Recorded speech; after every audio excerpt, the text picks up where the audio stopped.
No, 88,000. 88,100 something. Yeah, so I'm almost at like 90. I'm trying to get to the 90s right now. You so know what I almost mean? 90,000. His show is great, and actually, I've had your like jingle in my head all day. Say it again, You're what? like theme song. Like I've had it in my head Oh, like all day. Yeah. yeah. Thank you, man. I get a lot of love on the theme song. A lot of people like the theme song. So yeah, um, yeah. Just trying to sprinkle some positivity, some lightness to everything. Bring up conversations. Talk about things that are going on in the world. At least when it comes to while he's looking up things right now. A little bit about my show on YouTube. I talk about everything from politics, Yep. pop culture, true crime, controversial, even celebrity interviews, and topical interviews as well. Yeah, I just talk about everything with my own flair because, if Which is you, great. yeah, when it comes to talking about the news, CNN, Fox News, MSNBC, or the regular news channels get kind of stale. So I throw my own little flavor to it, try to keep it entertaining, try to keep it, informative, but light at the same time with my own sense of humor and all that. So that's what I do with my show. You know what I mean? Yeah, and it's good. It's fun. When I'm the couple of times you've had me on, I've enjoyed it. It's been fun. So. Yeah. By the way, I looked up. According to Court TV, their cameras will be inside the courtroom starting January 23rd. Wow. So then they'll be streaming it live, or It doesn't the cameras say. will be in there. It doesn't say. It says jury selection in Murdaugh's trial is scheduled to begin Monday, January 23rd. Court TV cameras will be inside the courtroom, providing gavel-to-gavel coverage. So yes, I guess so. Wow. So are you going to be watching it? What's your story?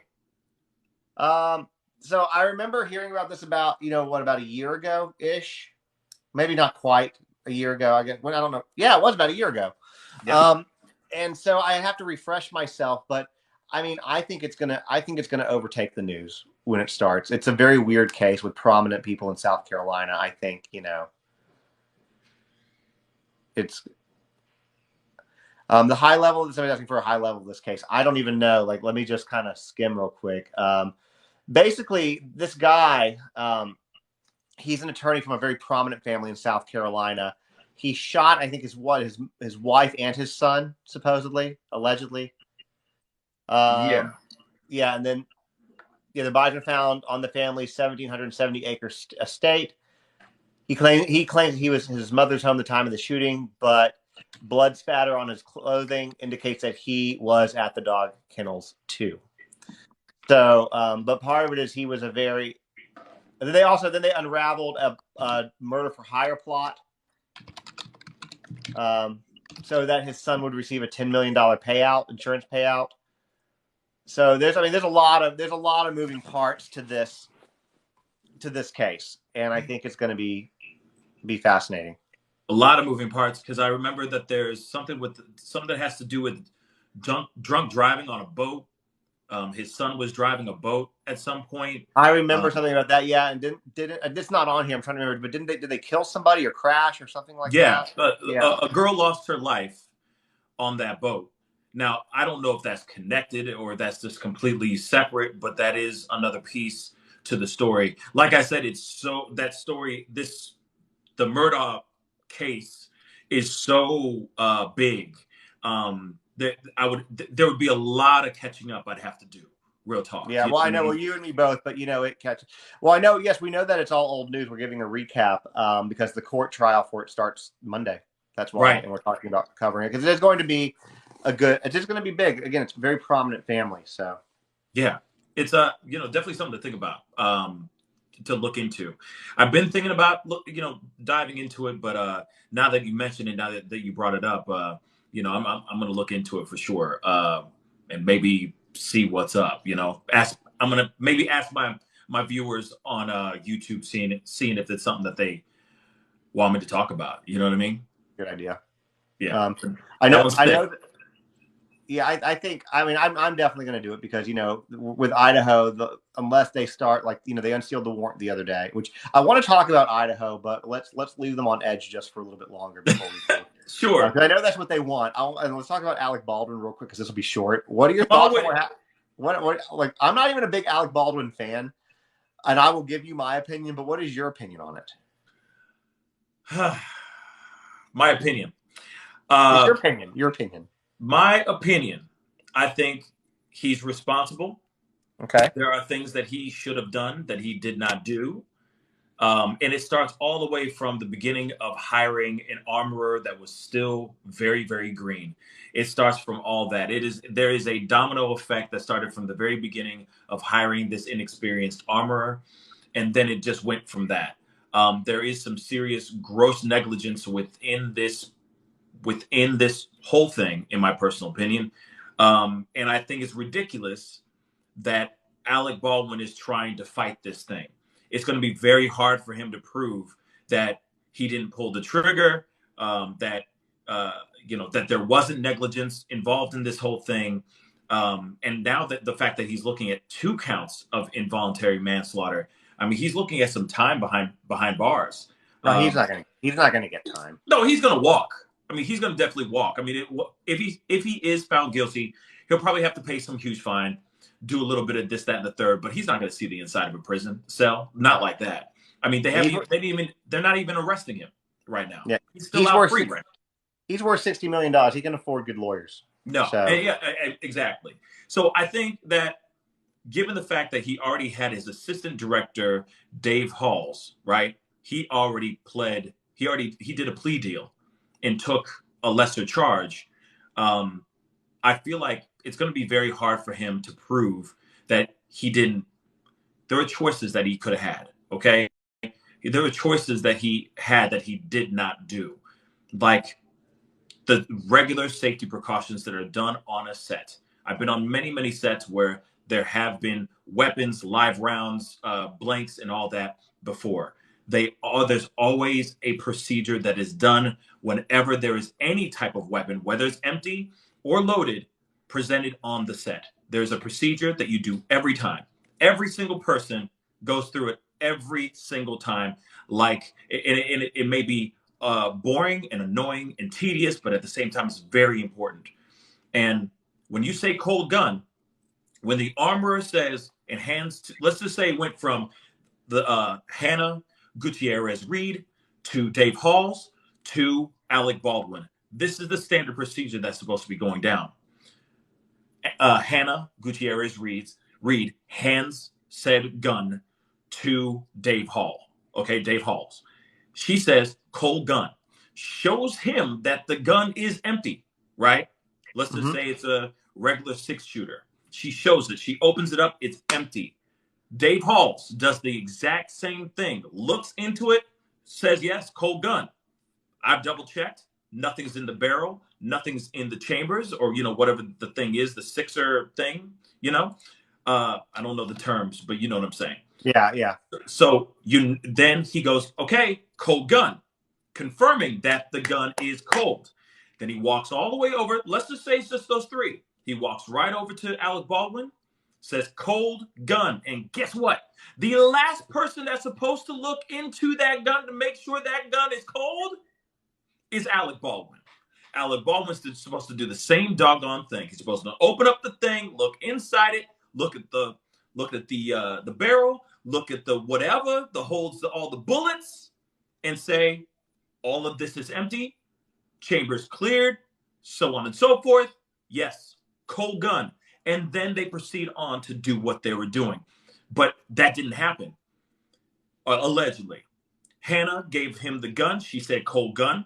Dave Hall said, I bet, took the gun, went over to Alec, handed him the gun, saying cold gun. None of them checked nothing. None of them did the double, triple, or quadruple checking before they went onto the set where the gun went off.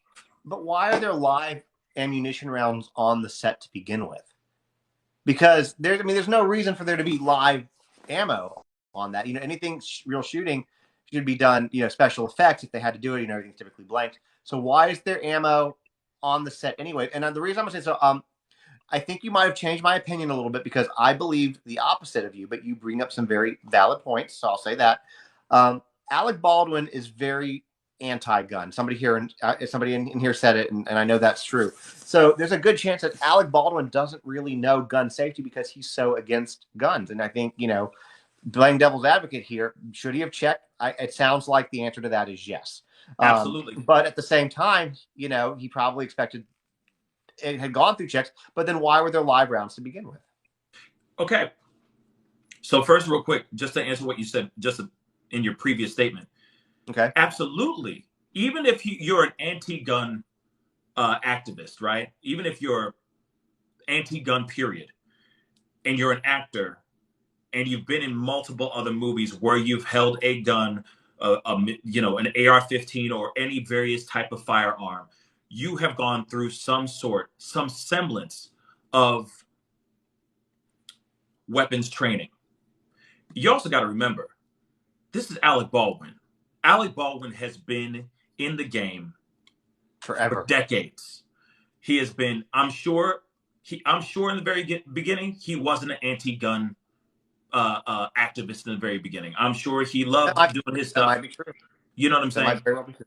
But still, no matter what, you got somebody who's been on sets, millions of sets, countless hours of acting, knowing how the union works, so on and so forth. So to me, this is gross negligence on his part, given the fact that he's a veteran actor. This is not some new dude getting on the set for the first time going, oh my God, I'm on a Hollywood set. Dag now. Wow. You know what I mean? This is a guy that has been in this for decades. So he knows the procedure like it's the back of his hand. It just sounds like they were all very, very lazy. Now, to answer your second part, they took, and these are also been reported from other actors on the set, actors and the armorer, Hannah Gutierrez Reed, took prop guns from the set to go target practicing with said props and guns that were used in the film. Went out and started shooting with those guns with live rounds. So at the end of the day, it just doesn't make any bloody sense, to be really honest. Well, the thing is too, and this is let's go a little bit further than that. Sure. That there in itself lies a problem, because in my opinion, if you have guns that are designated prop guns, because we know that prop guns are typically real guns, they just load with blanks or whatever the case is, it's for show. Right. But they have these guns that are bought specifically for these movies to be used as props, in my opinion, should be designated to never, ever have live rounds put through them. It seems like that would be very simple, in that once the gun is removed from set and has a live round fired, it is no longer a prop gun. You can't use it anymore. Right. I mean, I know nowadays there are movies, more and more actors are starting to use fake guns, right? That don't fire at all. And then they're doing special effects in post to give off like they're shooting a gun. They're doing those kind of procedures nowadays because, we now have Helena Hutchins gone, a mother, right? A cinematographer and a mother gone right now. We've had Brandon Lee, who lost his life as well. You see what I'm saying? Mm-hmm. So when it comes to those things, the negligence and the laziness and the possible lack of experience of these particular armorers or people who are a part of these projects could literally be life or death. Them doing the job right or doing the job wrong could literally be as razor thin. You know what I mean? No, absolutely. You have to be, which is why I'm saying. And somebody said, well, sometimes they like, for I guess for filming purposes, they might do live rounds for the flash and whatnot. But then again, that goes back to these guns are designated to be used on sets with actors. They have never had a round through them. These guns are used for filming to do this specific thing. And they do take live rounds, and they're completely separate, labeled, etc. It seems like that would be a very simple protocol for, with all the complexities that Hollywood has already, that would be something very simple to implement. But yeah, it is. This was a senseless death, senseless tragedy, and her husband is now on her as a as an executive producer, I think, or brought on as a producer, I think, to help with some of the safety for the rest of the movie. I read that today. It's weird to me. That is I weird. think It's it's weird. weird to me too. It's a little weird. And then on top of it, it's like, are you doing this? No, I'm not saying anything about Matthew, the husband of Helena Hutchins, the widower. I'm not saying anything about that, but it's really about them continuing to do the show, to put out this picture. And I feel like, to me, it's just an opportunity to make some more money, if you really think about it. Brandon Lee, when he lost his life on the set of The Crow, that movie finished, they put the movie out. You know, for a fact, more and more people were flooding to the movie because they wanted to see what was the scene where he actually lost his life in. You see what I'm saying? Yeah, it's a Let's be morbid real. curiosity. Everybody's like, oh my God, Bruce Lee's son just lost his life in this huge movie. And now we're going to go see it because these are, one, the last few moments we ever see him. And two, what is the scene? What was the scene that he died in? Was it the one he got, hit with a array of bullets? Was it this, that, and the third? It's very, very terrible. So now I feel like they're looking at this as a money grab. I mean, and maybe this is unpopular opinion, but it does No, seem a little bit weird that they're Hollywood's continuing with the project.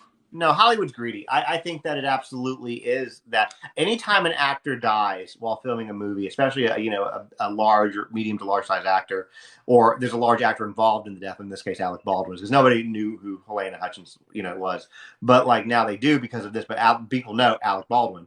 But you think about when Heath Ledger died, that movie was the best Batman that's I think, or most profitable Batman that's ever been. So.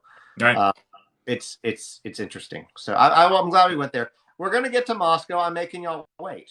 Is what we're doing here to talk about other things. It's the grand finale, as we'll say. So yeah, yeah, we'll get to it. Yeah, we're on our way to it. We're gonna get to it. But for those of you who are just joining, this is Pascal from the Pascal Show on YouTube.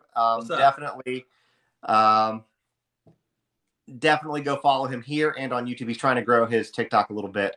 So, yeah. Anyways, but I agree. Alec Baldwin would never intentionally hurt anybody, and I don't think that's the somebody's asking that. No. And I don't think that's the issue. I think there's no question that this was not intentional.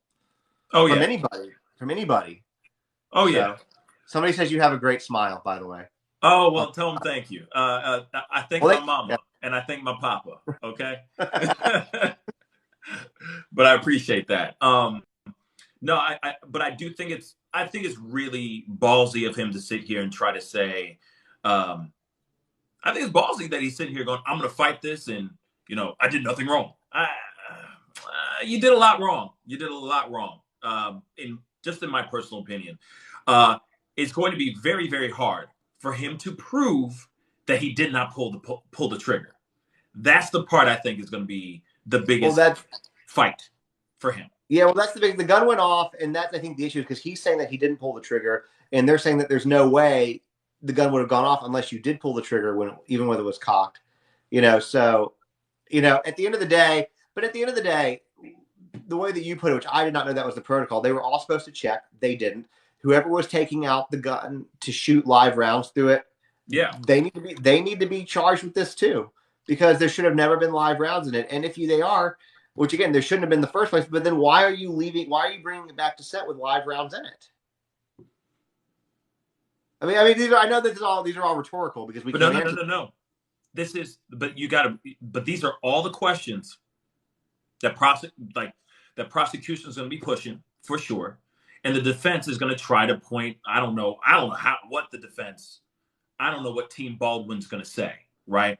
How are they going to prove that this was not his doing, and that this gun was that it went off on its own, and that he had nothing to do with this. You got to remember, this starts from the very beginning, from the very embryo stage of hiring, when they hired this young woman who has no experience, that was still wet behind the ears. Yeah, she has a father that's in the armor business as well. So there's generations of this stuff, but that does not mean that she has the experience to do this said job. She got very lazy and lackadaisical with policies and procedures and all that when it came to safety protocol. She did not do those things at all. So when ends up being this situation where Alec is going to sit here and try to say, I have nothing to do with this. It wasn't me. What are you going to put it all on her now?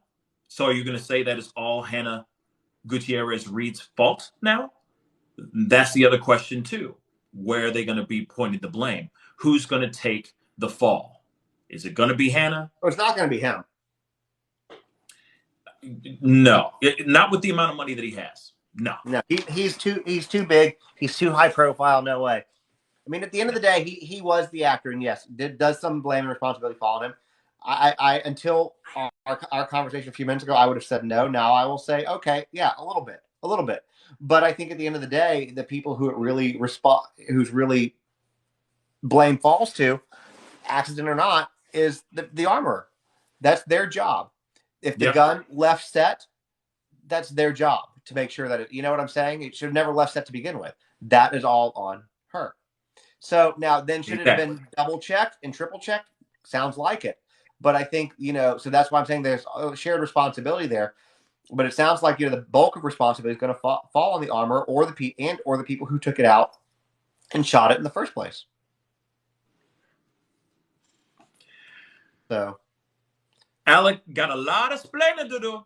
Got a whole lot of explaining to do, and Hannah does too.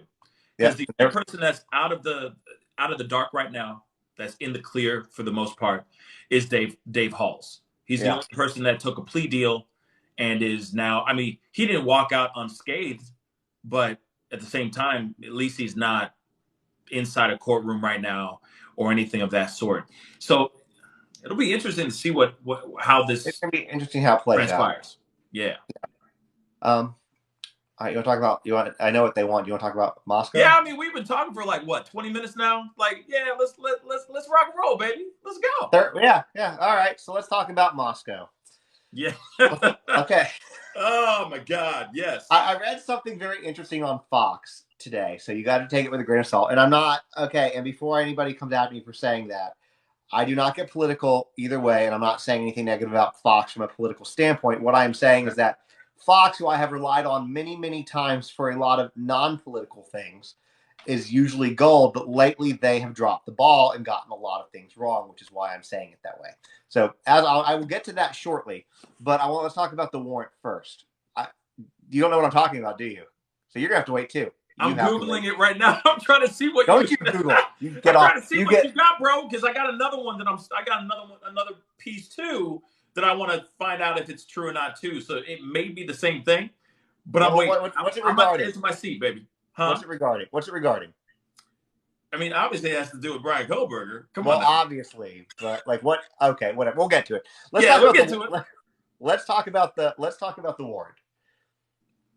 I felt that the warrant was anticlimactic to a degree. Oh, sir. To a degree. So let me explain myself, okay? Before we get there. To a degree. Please explain. Okay. So they were in that apartment for 13 hours. Like 5 people, okay, taking stuff out.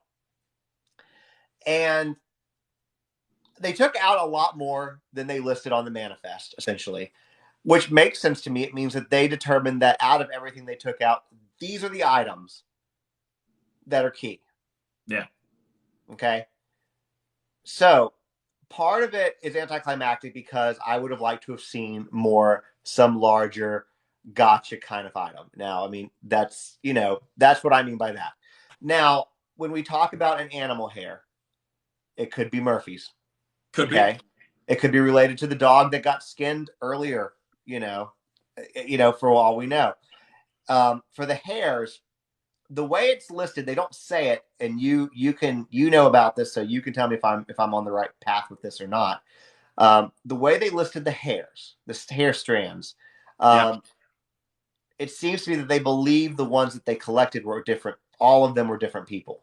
Is the way I kind of took that. Maybe I'm wrong. Then we can talk about the Walmart receipts, the Marshall's receipts, the Dickies. I think that that's especially interesting for a couple reasons. One is I think that when we look at Walmart, that Walmart's got surveillance in every inch of that store. So they'll be able to go back and pull footage and see exactly bought, which is interesting. So if that lines up with what Dylan saw, that's again, and now they have a tag for what they got. But then it's also like we're talking about a month later that they went into this, into his place. Why did he still have this stuff? It was related. Now the vacuum cleaner canister, that makes total sense to me. That's absolutely. Because I mean that means just because somebody cleans up, right? The devil's in the details. Somebody said in a comment, the devil's in the vacuum cleaner now. In the dust. Probably that car. Sorry? And probably that car. Oh, definitely in that car. For sure in that car. I mean, at the end of the day, doesn't matter how hard he cleans up, there will always be some sort of trace of something somewhere. And they are going to do everything they can to find something. I like to think of it this way. Have you ever tried to get sand out of your car? And now try to get, it's impossible. It's impossible. This is smaller than sand. Yeah. It's like glitter. Said, I don't think that he skinned the dog. I'm not saying he skinned the dog or not, but you're saying that you don't think because he was vegan. He was not vegan because he loved animals. He was vegan because of his health. Yes. It was lifestyle, not because of a love of animals. Just so you're aware. But he wanted that 6-pack. Yeah. There's no way. There's no way unless he literally ripped the carpet out, all the seats, because even in the threads of the seats, or had the thing wrapped in so much plastic wrap. But even then, things can get somewhere. So, it's going to be the car. Somebody called it a rolling crime lab at one point. Oh, yeah, exactly. I mean, it is. Yeah. If you really think about it, I mean, come on. No matter how hard he cleans up, there's always going to be something there. So it could be blood, it could be hair. Shoot, this could be Scooby-Doo. Okay. This could literally be solved by a dog. Okay. Yeah. He could be the link that could actually place Brian Kohberger in the scene of the crime. The only pushback that I've ever had about the dog is that, okay, that doesn't exactly mean he was at the scene of the crime. He could have gone in there at another time. You see what I'm saying? I know that that's the only thing I can see the defense pushing back, saying, well, yeah, sure, but, he was around the area a lot. Doesn't mean that he actually was the one who did said thing. That's the only thing I could see them really trying or like grasping at straws for. But let's keep it real. If the dog hair is on him or was in his car, or their hair, and then of course you got to remember the hair, the stained pillowcases, or the stained pillow that they have, the mattress that they have, all those things that they have. If they have something of them in his house, it's a wrap. Now, can I ask you a question though, real quick? Absolutely. You can. Why Fire Stick? Because in the list, they have a Fire Stick. Why? What? Couple reasons. Tell me. One is you can search the internet from a Fire Stick. The other thing, too, is you can watch YouTube from a Fire Stick. So interesting. They could be looking at what he was searching. I mean, I'm quite sure his search history is not going to be that of Brian Walshe, who should have Googled how to clear your search history. But that's why they took it. What I think is damning that a lot of people don't, more so, and I went into this on actually YouTube, is the cell towers. And people are saying, well, the cell towers ping, blah, blah. Well, we know he's AT&T. I pulled up, and I did this on a live where I pulled the actual towers. Mm-hmm. And there are 2 towers in Moscow for AT&T. And there's 1 tower or 2 towers, 2 or 3 towers in Pullman. But it's very easy to tell which one is closest to King Road, which one's close to his apartment complex. And so if he's near that house, the other and your Wi-Fi signal, your carriers, kind of like water, they're going to take the path of least resistance. They're going to jump off their own towers before they try to roam and use somebody else's towers. And then that's the same thing when you talk about the way that he left that night. So there's the road that goes straight from Moscow back to Pullman, one route, 10 minutes, and you're there. The other route, which showed AT&T towers along the way, I should show you this. You would find this very interesting. But Yeah. he went through this national park that went all the way down and back up. It takes about 30 minutes to do that, and you can see where he's pinging. Now, I would like to see how long it actually took, because my money is that he stopped in that national park at 5 a.m. and burned everything he was wearing. That would be my guess, or dumped the knife, or dumped something. Why else would you go that way? I thought he was just that's a possibility. I mean, real talk, that could be a possibility. I just thought maybe he was using that as an opportunity to kind of throw his trail off, Maybe. oh, I had, I don't know, I ran an errand, or I was trying to answer a booty call, but it didn't work out, or you know what I mean, like try to show him very far away from the situation, right? From the tragedy that took place, right?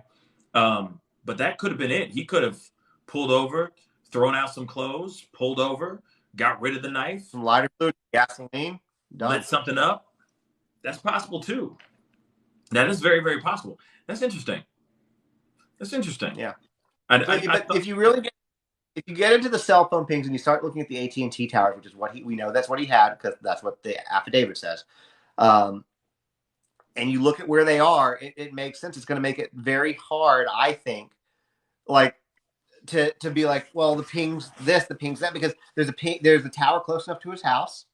You're talking about a 10-minute drive. There's a tower close enough to his house. The next tower over is it.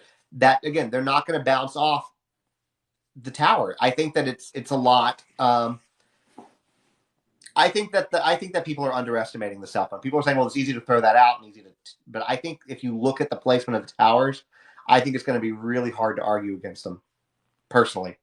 No, I agree. I think it's going to be very impossible for them.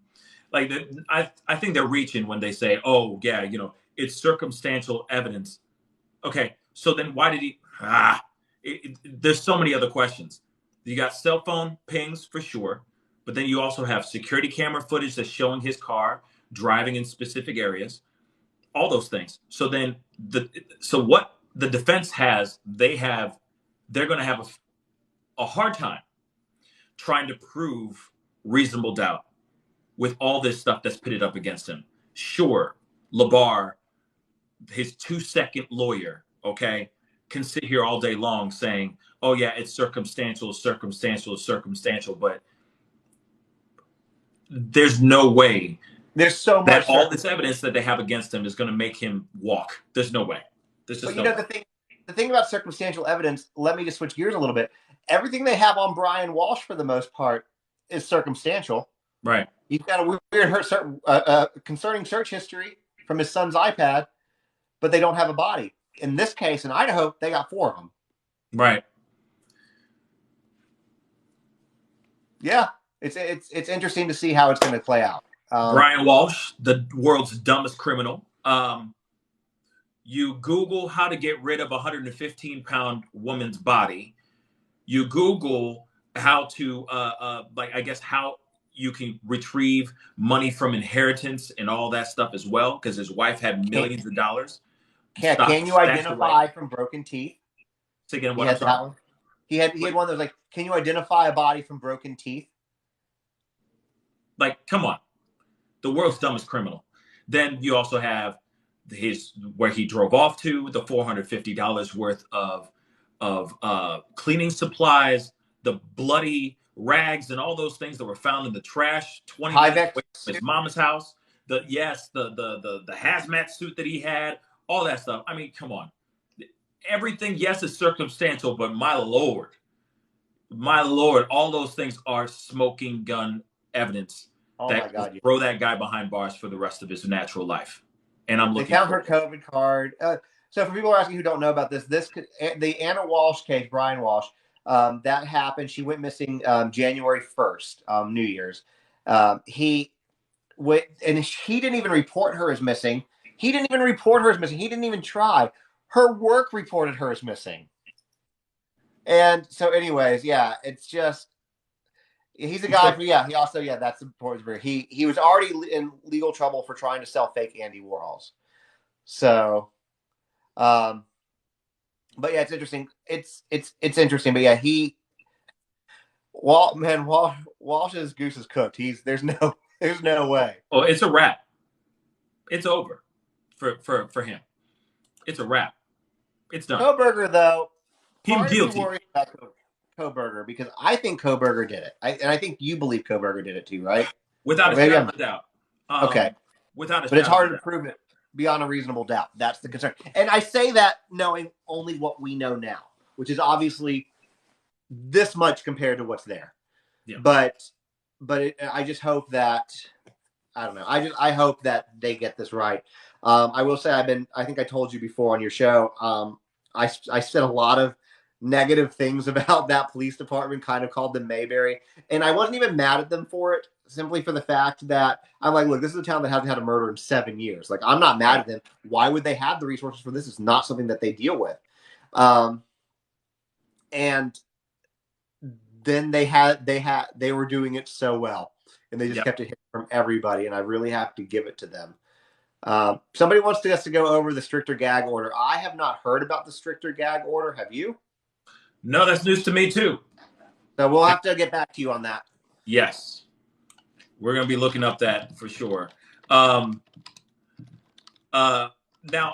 real quick though, I'm actually typing it in right now as we speak. I'll let you have it then. Brian. Oh, wow.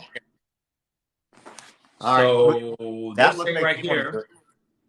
Gag order in Moscow murder case extended to attorneys of victims' families. So they have extended it out to other members of the family. At least that's from what the title I'm hearing right now. Latah County Court Magistrate Judge Marshall has amended the gag order in relation to the University of Four. The updated order prohibits attorneys representing the victims' families from discussing the case publicly.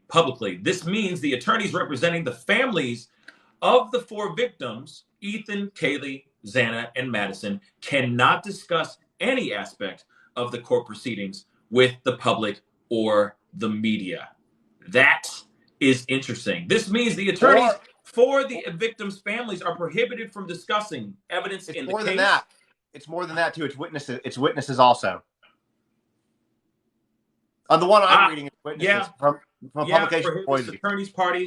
Prohibits attorneys, parties, or witnesses in the pending lawsuit or criminal prosecution from talking about the case to the public, and that includes everything.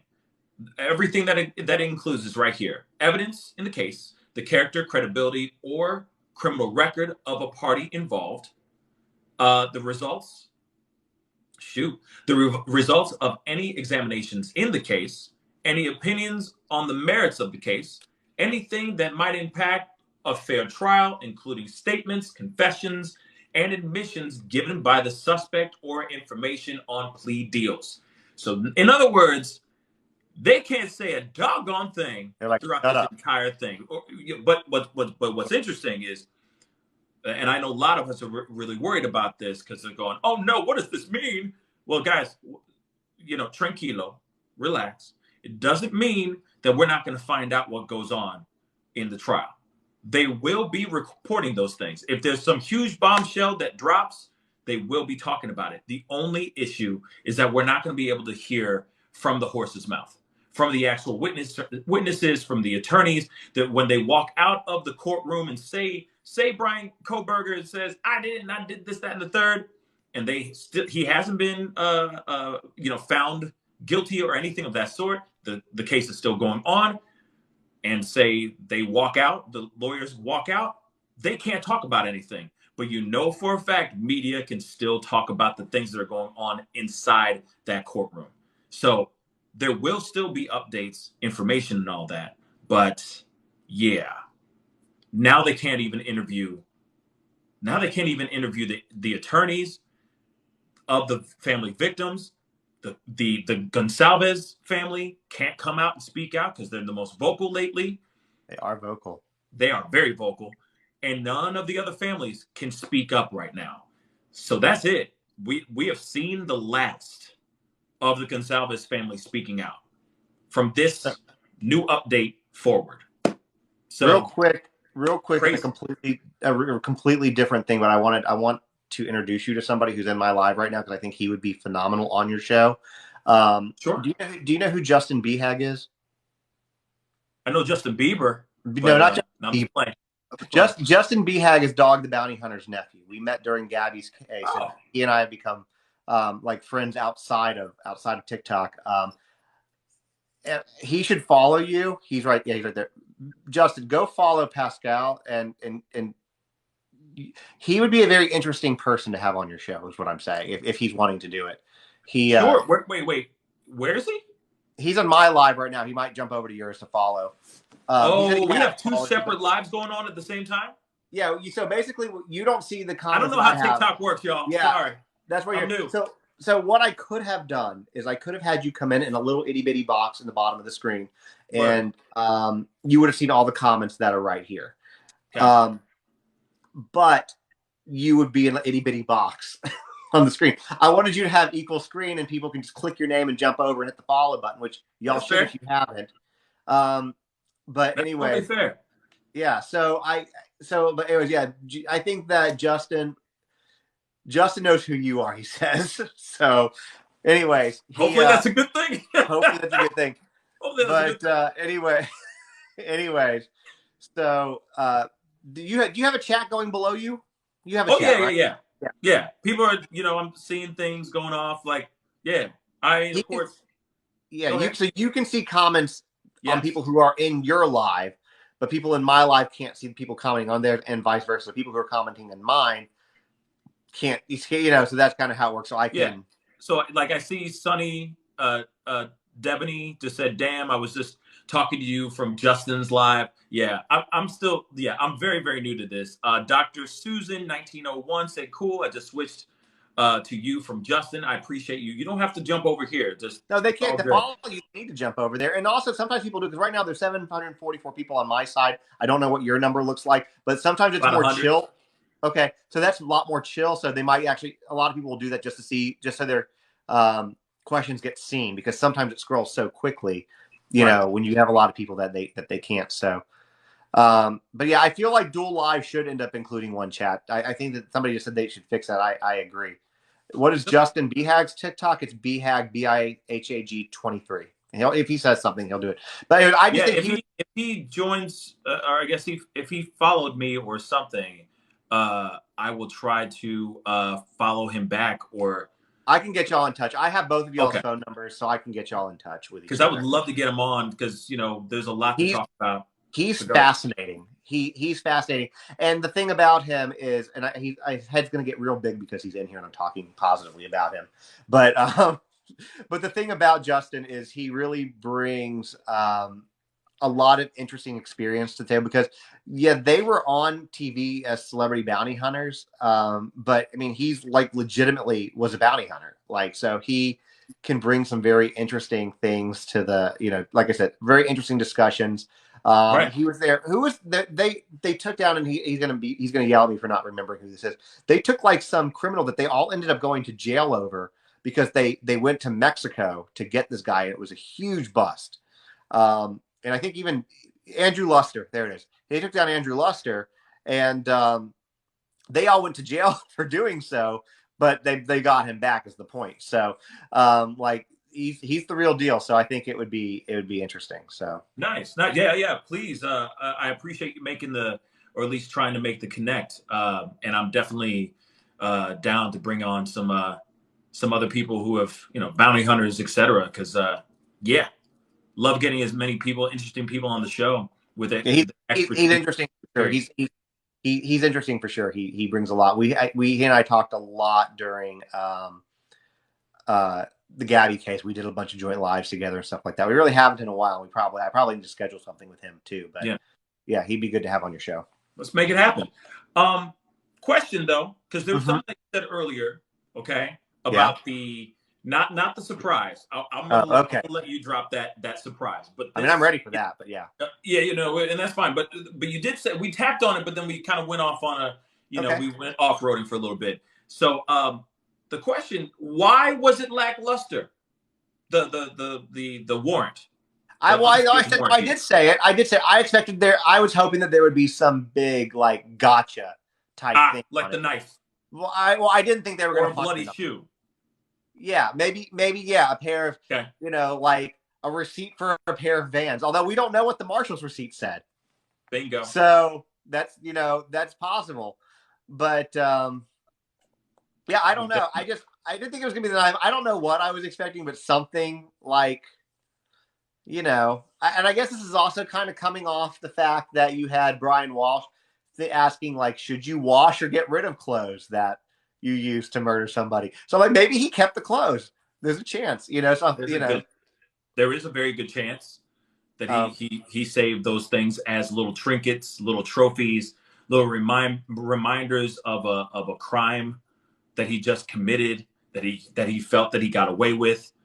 So that stuff could still be hanging in his yeah. closet, or they may have grabbed it from his closet right now as we speak. We don't know, but they didn't Yeah. put that in the evidence that they retrieved in that list. But the other thing, though, too, is that wasn't that redacted? That was redacted too, though, right? Hold, please. Yeah, I'm whole, because I could have sworn they said that it was not the full not the full warrant, that it was a redacted warrant, that not everything allegedly is in there. But I could be wrong on that. No, something was redacted. Um, I'm looking. This thing is so long; it's 40 pages. It's 50, almost 50 pages. Do you realize that the full actual thing is like 90 something pages? It's like I didn't. 97 pages long. No, I did not realize that. So okay, so then Yeah. and a lot of what we're seeing in here is essentially a more extended version of the affidavit. So for a lot of it, for 20 something pages. So all right, maybe there's more, but let me go back to the very bottom page. I guess I don't know if it's a full list or a redacted list. I mean, I think I remember seeing that there's something redacted, but I don't know what was redacted. Other than I know I saw some names in it that were redacted. But yeah, we're looking at a Walmart receipt with one Dickies tag, two Marshalls receipts. But then, like, why would he keep the receipts for like shoes that he? Can you see those Can you see the redacted pages? Is that what you're asking? No, you cannot see the redacted pages. But if you want to see these pages, there's a couple ways you can do it. One, I put them on my Instagram, so you can go look at that. The other thing is if you just want to Google Kohberger unsealed warrant PDF, you'll find it. Really, it'll be blat out in your face, and you'll be like, "Oh my lord!" And the thing is that there is two copies of the affidavit in there, of the probable cause affidavit. Yeah. Like, I don't know why they have two copies of the mother lover, but they got two of them in there, and that one was about, I forgot, 20 something pages long. So that's 40 pages in itself right there, because they put it in there twice. And then there's, of course, other things that they're asking within the whole thing, trying to get these, one, for the warrant to actually go in and retrieve this stuff. But then there's other paperwork and jargon in there trying to just get the judge to release this warrant to the public. And it's like 97 pages from what I heard. You know what I mean? Which is pretty freaking wild. Yeah, there's a lot more in here, which that would make me feel better. But why is he? If these receipts are potential, I mean, obviously not potential because they are evidence, but if these receipts somehow link the crime to him, like maybe let's just say like the market does have Vans on it, like why did he's supposed to be smart, right? He's supposed to be at least academically intelligent. Why would he keep the receipts? Like, oh, I bought this pair of Vans. If I get the blood off them, I'm gonna return them to Marshalls. Like, I want to get my money back. Like, why would he save these receipts? Like, why would he have? I guess my question is, why does he have some of this stuff a month later? Wait, why did he still have like the receipts and these Dickies tags and some of the stuff he had? Why does he have those a month later? Let me tell you something, man. Some people, maybe he was trying to get them, write them off. Maybe he was trying to do some tax write-off. I don't know. I don't know, because that is insane. But at the same time, some people hold on to things because maybe he thought he was going to return it. But then again, you got to remember too, yeah, it's a month later. That is weird. Because I was going to say, maybe he threw it in his trash can. But you're telling me he never filled that trash can up in a whole month? That's impossible. So that doesn't make any sense either. Unless a neighbor said that he used to vacuum at like the oddest times, like 1 a.m. or something. right. And I think they heard him like vacuuming, like really cleaning up the next day or something like that. Don't hold me to that, but I think it was something along those lines. So it's strange because he supposedly is OCD, or maybe as somebody just said on my side, maybe we're all overestimating his intelligence. Yeah. I mean, yeah. I don't know.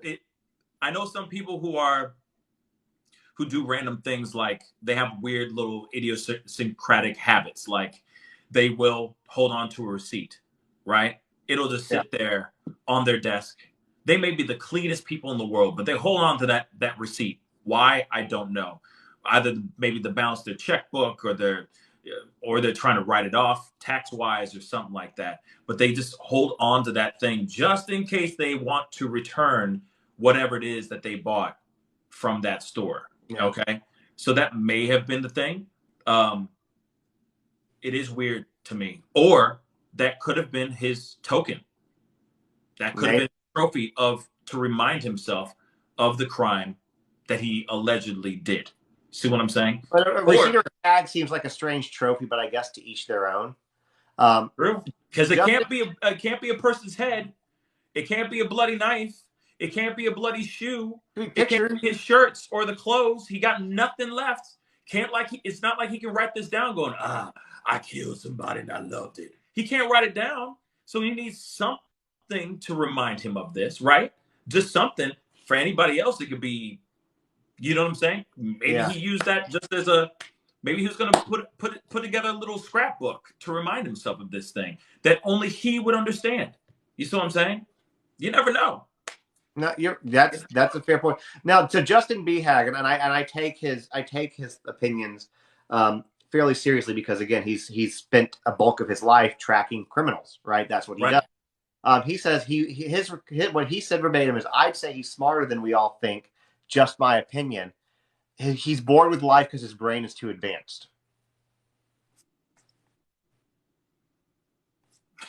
So that's thought. No.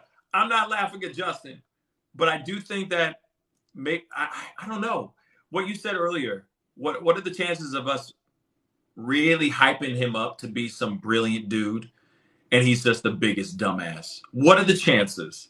You know what I mean? Like, well, you don't. He was so brilliant, and yet he still did some very big stupid things, right? He did. He absolutely did. But at the same time, at least, again, street smarts, academics and common sense are two very different things, right? So, we know that the man is not stupid. You don't get to a PhD level student at a school like Washington State by being at least academically stupid. Right. So, yeah. I don't know. I guess we'll find out. He might be a brilliant idiot. You never know. He may be an idiot savant. Okay? He may be so brilliant on certain things and have no idea what he did, and be completely clueless when it comes to doing certain things. So you got to remember too. Say again. What were you saying? You're saying he's Rain Man, is what you're saying. I was just trying to be funny, but all I'm saying is, think about this too. Let's put this into consideration. Okay. Let's just say right now he is the alleged monster right now. Okay. So let's put this into consideration. Let's just say this was his first time, or this is his first time ever doing this. And hopefully it will be his last, right? Hopefully it is the only time he's done it. But if this is the first time he's ever done it, imagine somebody who is sitting here, say, getting ready to go and rob a bank, right? They're desperate. They're gearing up for it. They have done their recon work. They have measured out everything. They have scoped out all the security cams. They know that Pam works on this particular day every other day, and she's a sweet lady, but she's a little bit older and she walks with a limp and got a cane. So for a fact she's moved slow and this, that, and the third. You know that the manager of the bank shows up at this particular time. You do all this recon work, right? You sit there, you're getting yourself geared up, ready to go, and then you go into the fray, right? You go and you rob this bank, but something goes wrong, something unexpected. You didn't expect Pam to move like the speed of lightning. You didn't expect her to use the cane on you.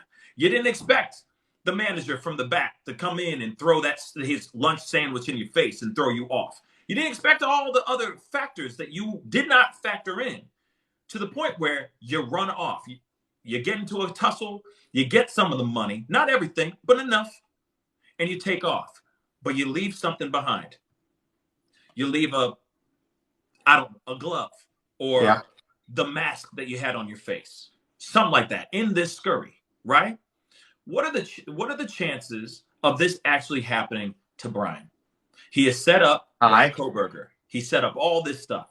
He sat there doing his recon work, stalking these girls, lurking in these streets, getting ready for this whole thing. Goes into that house on that tragic night and does not expect one of the girls to fight back. Doesn't expect to run into an Ethan, okay? Tall, athletic kid, okay? Young as well. Didn't expect to go into a tussle. So then he runs out. Of course, he leaves the knife sheath, right? Through this fray. Yeah. Didn't expect maybe the feeling of taking someone's life. Somebody say that feeling. Interrupt you real quick. And that maybe the DoorDash driver is what threw him off. And Tori, I see what you're saying. I'll bring it up in a minute. But the DoorDash driver, maybe that threw off. That could be it too. You see what I'm saying? Where he's like, I gotta go now. I gotta go now. I gotta go now. You see what I'm saying? It could be like, shoot, I was trying to rev myself up. I was prepared. But now all this unexpected stuff just happened. Dag nabbit. Now I wasn't prepared for all this. I was prepared for people to lose their life, but I wasn't prepared for all this. Then all of a sudden it's like you get home, you go, oh my God, I just took 4 people's lives. And where's my knife sheath? And you're still going off that high of like, I got away with it. Yeah. You sit down, you put that knife on the coffee table, and then all of a sudden you go, oh my damn. Where's the knife sheath? Yeah. And that's the reason why he went back at 9 a.m. I don't know if he was there to go back and try to finish the job, but I know for a fact he must have gone back to try to go and get that knife sheath without a shadow of a doubt. So I feel like a lot of this is like, he may be brilliant, but he never put into consideration all this other stuff. He never put into consideration people fighting back, any of those types of issues to pop off. Yeah. So I feel like that's why the brilliant idiot factor is being factored in. He put all this time to study, get ready, fantasize, obsess over these two girls, let's just say, for him to fumble the ball. Okay. When it came to game time. So, okay, I get that. So basically what you're saying is that he planned to do this one way and didn't have a contingency plan in case anything else happened. And so because of that, he ends up killing 4 people when he maybe was only planning on killing 1. So my theory this whole time has been, again, I like to make it very clear when I speculate because I try to only post facts, but we're in total speculation right now. Oh, speculation. So big time. That's just CYA for both of us, okay? So we're speculating right now. I think Maddie was the target. I think I said that on your show too. I think that Maddie was the target. And my wife and I have talked about this ad nauseum at this point, this case, as I'm sure you have as well with your partner. So it's one of those things where it's like, okay, maybe what happens is he thinks, or he's going for Maddie, right? He's trying to be quiet about it. Kaylee wakes up, and the reason her I don't know how to say this politely, but I'll just maybe say her wounds, the damage to her body was more extensive, was maybe because he got pissed off that she tried to stop him. Maybe that was a dream or something like that. But I think because they were in Maddie's room, Kaylee was a throw off too, because she wasn't supposed to be there that night. If he was stalking the house, he probably knew that. And then Xana and Ethan, kind of the same thing. She was still awake. She had just gotten DoorDash. She was scrolling TikTok. Yeah, I mean, we don't know. It's just speculation. But We know that he was Instagramming one of the girls. We know because somebody confirmed. I haven't seen it, but somebody here, and I believe them, said that the owner of the Mad Greek said that he did eat there, which means that you're talking Xana or Maddie, not Kaylee. At that point, and it was Maddie's room. He knew that and I believe too, and I think I told you this too. I think that when they talk about the cell phone pings, that he was there every single cell phone ping that he was there, all 12 of them. 11 of them were late at night, early morning hours, except for one, which was during the day. I think that was one that he went into the house and figured out the layout, figured out what people's rooms are. He broke it up. Maybe he knew there was going to be a class or whatever he did. And, and that's because it's a weird house, man. It's a weird house to go in and know where you're going. The layout's weird. The house, I actually think the layout of the house is cool, but it's for being the size of it, to be a 6-bedroom house, the layout is just really, it's strange. It's different. It's very non-traditional. So he had to know where he was going and what he was doing, and especially to do this in 15 minutes. So it is not cartel related. Look, okay, I want to pause real quick. Let me hold on. You guys want to see cartel related? Google what happened in Los Angeles 2 days ago. That shit is cartel related. This is not cartel related. Cartels have a very specific way that they do things, and it's not this. No, I mean there is the theory that not the cartel thing, but there is a theory that's going on out here that's been spread. I know the drug house theory, and it's stupid. Drug house theory. I had somebody on my show just a couple days ago that had somebody call in saying that they were the mother of one of the girls that was close friends with the girls, with Maddie and Kaylee, and basically saying that house was known as a trap house. But it was the plug. That was the place where you can go get some drinks and get some recreationals. Apparently, it was Molly was the popular item, according to this call. I don't know if that's true or not. It's completely that thing is completely unsubstantiated. We don't know. And Molly's like, okay, I mean, it's harder than weed, but it's not. I mean, I've never done Molly, so I can't say firsthand. But I mean, it's basically it's the newer version of ecstasy. Yeah. Or it is ecstasy, and they just call it that Molly now. I don't know enough about it, but that 10 minutes. It's okay. Weed's not legal in Idaho, but 10 minutes down the road it is. Yeah. It's totally legal for recreation. So I just don't see that and part of the reason I also don't see that is because every interaction that we've seen, including the nights where, police had to go break up a party, anybody that we saw, they did not appear, they appear to be maybe drunk or but they didn't appear. I've seen enough people on X. You've probably seen enough people on X. They act a very certain way. And it wasn't that we haven't seen any of that. Everybody seemed to be sober, coherent. I think that this whole drug house thing stems from the cartel thing because I think, what was it? Xana's mom was supposedly in trouble with the law it was a drug possession charge, I believe is what it really was. And it turned out to be some big cartel thing. And typically speaking, again, until a couple days ago, cartels don't typically do their hits on American soil. They're sure as hell not going to come up to Idaho to do it. The one that they did was in Los Angeles, and they've been talking about it on the news because they're like, this is so unusual for them to come up to, come this far into onto United States soil to do this kind of stuff. Usually they bring the people down to Mexico or Colombia or wherever it is, right? Where they got everybody paid off. So, anyways, but for those of y'all who've been asking about this, there was 2 days ago, 6 people execution style murdered in LA. That they have not. The police chief said he will not confirm that it's cartel, but he's not confirming it's cartel. Is basically how he's worded. But they said it's either the way the kill. I don't know if you've heard about this, but that the way that the kills were done, it was high. It was like executive level gang cartel kind of stuff, like standing over you and popping you. Every shot was meant to be lethal. They knew how to do it and to have people die. Right. Trained killers. Yeah. People. Highly Guns killers. for hire. Yeah. Absolutely. So yeah, those are so that's Anyways, so that I will argue that point on. And I have watched enough Narcos, and to Good show. know, Good show. I feel like I could be an expert cartel leader now. Right.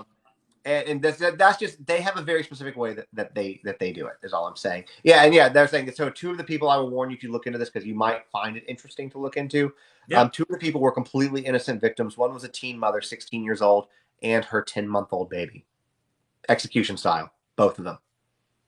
I'm gonna look into it big time. Yeah. Because that's new, and of course, always trying to find other conversations other than just Brian Koberger. Somebody's saying it was Central California. Sorry, Central California, not Los Angeles. But still, California. That makes it even worse because that means they went even further in. So, hey, real quick, maybe you can explain this because you are a veteran on this platform. But when people send you like paper cranes and those are gifts. They're giving you money. They're giving you money. They're giving you money. You have to say thank you. Thank you, guys. Thank you. I don't know how this thing freaking works, so I'm still learning. But thank you guys. I appreciate the love. Yeah, it's gifts. It's them showing you love. Yeah, 100%. Oh, thank you, I'm going to be using this TikTok a lot more often. Yeah, sure. You people are really liking us together, so I think we need to do this more. At least on. No, I don't think so, bro. I mean, this is the one time only. Not so much. Of course, man. Of course. Are you crazy? So, and if you're ever in Nashville, because I can tell you, I'm probably not going to go to Missouri, but if you're ever in Nashville, we need to go grab a drink. Yeah, without a shadow of a doubt. Let's make that happen. You're not far from me. No. It's probably I don't know what part of the state you're in, and you don't have to say obviously, but I know that your state in general is not that far, like a few hours. No, just a few hours, so we can make something happen. That'd be fun. Yeah, it would be fun. People would like that. Okay, so let me talk to you. I will bring up the YouTube thing in a minute, Tori. Let me talk about what I had said earlier, where I read something that was very interesting. Let me get it pulled up so I don't do it wrong. Again, it's Fox, so take that for what it's worth. And I got something too. Okay, what do you want to go first then? No, sir. Let's wait. Let's let that happen. That was funny. That weird thing you guys just did. That was funny. What did they do? Like the things that drop on your face. Oh yeah, those are fun gifts. This is so weird, y'all. But look the cowboy. Look at that. Yeehaw! Oh, you missed it. Never mind. Sorry. Well, I can't. I missed it. I'm sorry. No, you're good. You get the mustache and the hat. Yeah, the hat. Yeah, that was funny. Okay, actually, I found it not on Fox now, so that I like it when there's multiple sources. Okay. So what they're saying is basically the prosecutors could choose to sidestep so basically him waiving his right to the speedy, arraignment and everything like that is a stall tactic. They're saying that the prosecutor could sidestep that with a grand jury indictment. Okay. So let me read some of this. And I don't exactly understand how this works. Maybe you do. Yeah. So it's saying that prosecutors can undercut the procedural maneuver by seeking a grand jury indictment, which would also spare the surviving roommates from having to sit in court across from Koberger and face cross-examination during a preliminary hearing. So basically, I'm guessing what it's saying is that they could say, F the preliminary hearing, we're going to go ahead and pull a grand jury together, we're going to go ahead and indict you, and this is going to go straight to trial. So, thoughts? I guess my only wait. So prosecution is. I'm going to send it to you. Yeah, send that to me, please. I might have to. Well, I'm on my phone, so I can't. Hold on, maybe I can. So prosecution is So prosecution's trying to do this. It's not saying that it's not saying that they are. It's saying that they could. But I would imagine, I don't know why else this would have become an article unless somebody's talking about it. I think he's checking the text I sent him. Straight to trial instead of a preliminary hearing. Sorry. So I think okay. I don't know if you emailed it to myself. If it was my sending it to you, I'm sorry. No, you good. I just emailed it to myself really quick so I can see it on my computer. So yeah, prosecutor sidestep stall tactic with grand jury indictment. What? See, now this is something like I'm not, you know, I am not a lawyer or anything of that sort. So this is something I'd have to look into a little bit more and understand a tiny bit more. Yeah, I need to try to get Carrie Jernigan, who's on here. She's a lawyer. A lawyer carries her handle. She's great. You got a sombrero now. Look at that. You're getting. I know it's like baseball. You know what I'm saying? You said you like the hat, so now they're saying a lot of hats. You know what I mean? Is what's happening.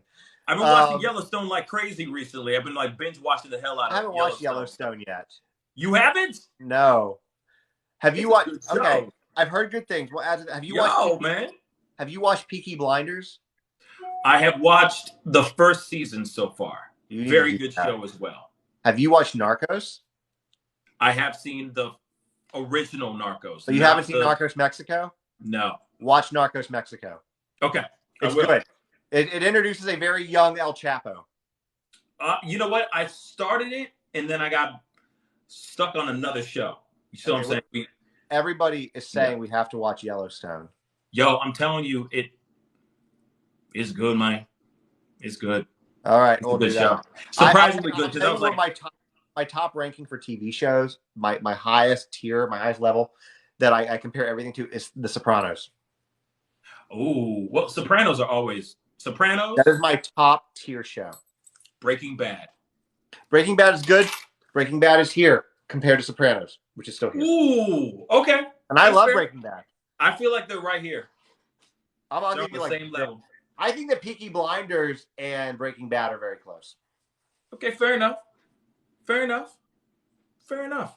So, anyways, I digress on. Well, what do you mean? So this is an interesting thought on this whole thing, because what it would do is it would save, again, cross-examination, at least from a preliminary hearing, and I mean they would probably have to still have cross, at the trial.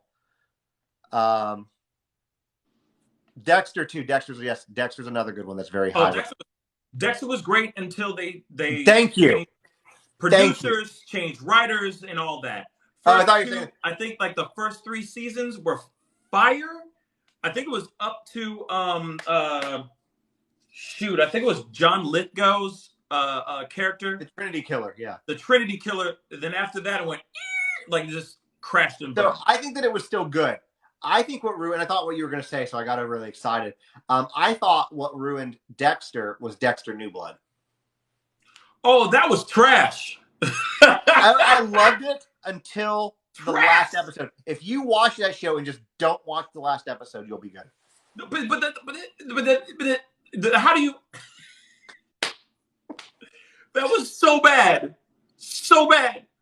Don't get me started. I will take up a whole hour talking about how bad. Okay, a different live.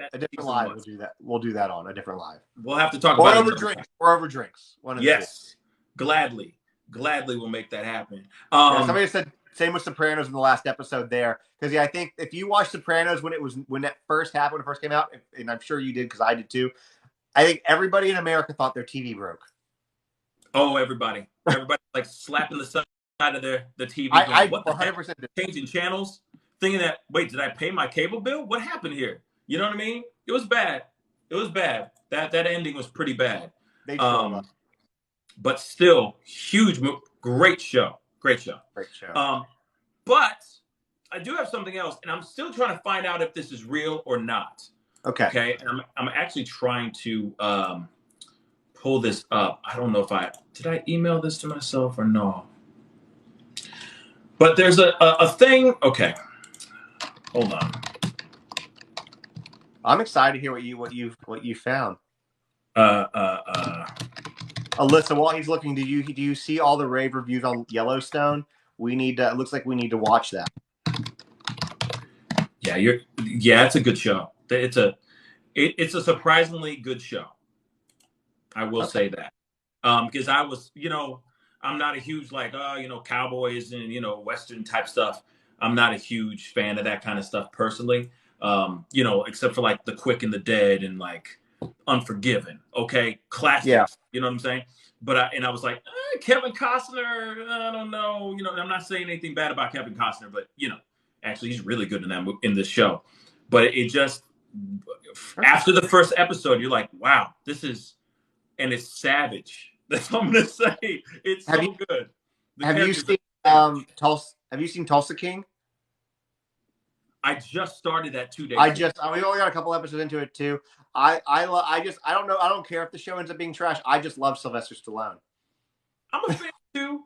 I'm interested to see what happens.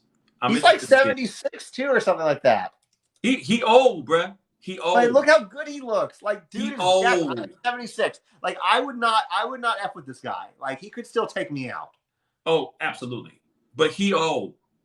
He ain't old. He old. Yeah, he's old. Okay. But yeah, surprising how how fit he is and how well put together he is. He's kept what happens when he uses HGH and steroids. But he's kept it up since Rocky, that's for sure. Hell yeah. So there's some things here, all right? Or there's this one thing, and I don't know if it's true or not. In fact, that's what I'm planning on doing. Probably going to be hopping on to a live after I'm done with talking with you. Okay. Doing a live about this specifically because I'm still trying to figure out if this is true. Because I'm hearing stories that it's fake and not true. But everybody and their mama, every news place now is starting to talk about this piece of information. So This article says, the title says, Idaho murder suspect Brian Koberger twice ate vegan pizza at a restaurant where 2 victims worked. Cops have quizzed staff and collected surveillance footage. So now they're saying that there possibly could be surveillance footage showing Brian Koberger inside the Mad Greek more than once in the restaurant where he could have had interaction with Madison and Kaylee. So it says here he dined at the Greek restaurant where 2 of the students he is accused of killing or unaliving, worked as waitresses. And apparently this information has emerged. So but this is interesting though. They're not saying Kaylee, because I heard Kaylee worked at the Mad Greek. They're saying here that it was actually Madison and Xana. Yeah. Maddie and Xana worked at the Mad Greek. That worked at the Mad Greek. Well, why did we hear so many times that Kaylee was the one working at the Mad Greek? I've known the whole time that it was Maddie that worked at the Mad Greek. But I thought it was Madison and Kaylee that worked. No, Maddie and Xana. Well, maybe, yeah. No, I've heard the whole time. Like, I'm not trying to whatever, but I've known that the whole time. I could have told you that. Oh well, damn it, Justin. Anyway, that's not new news to me. Well, but whatever, Justin.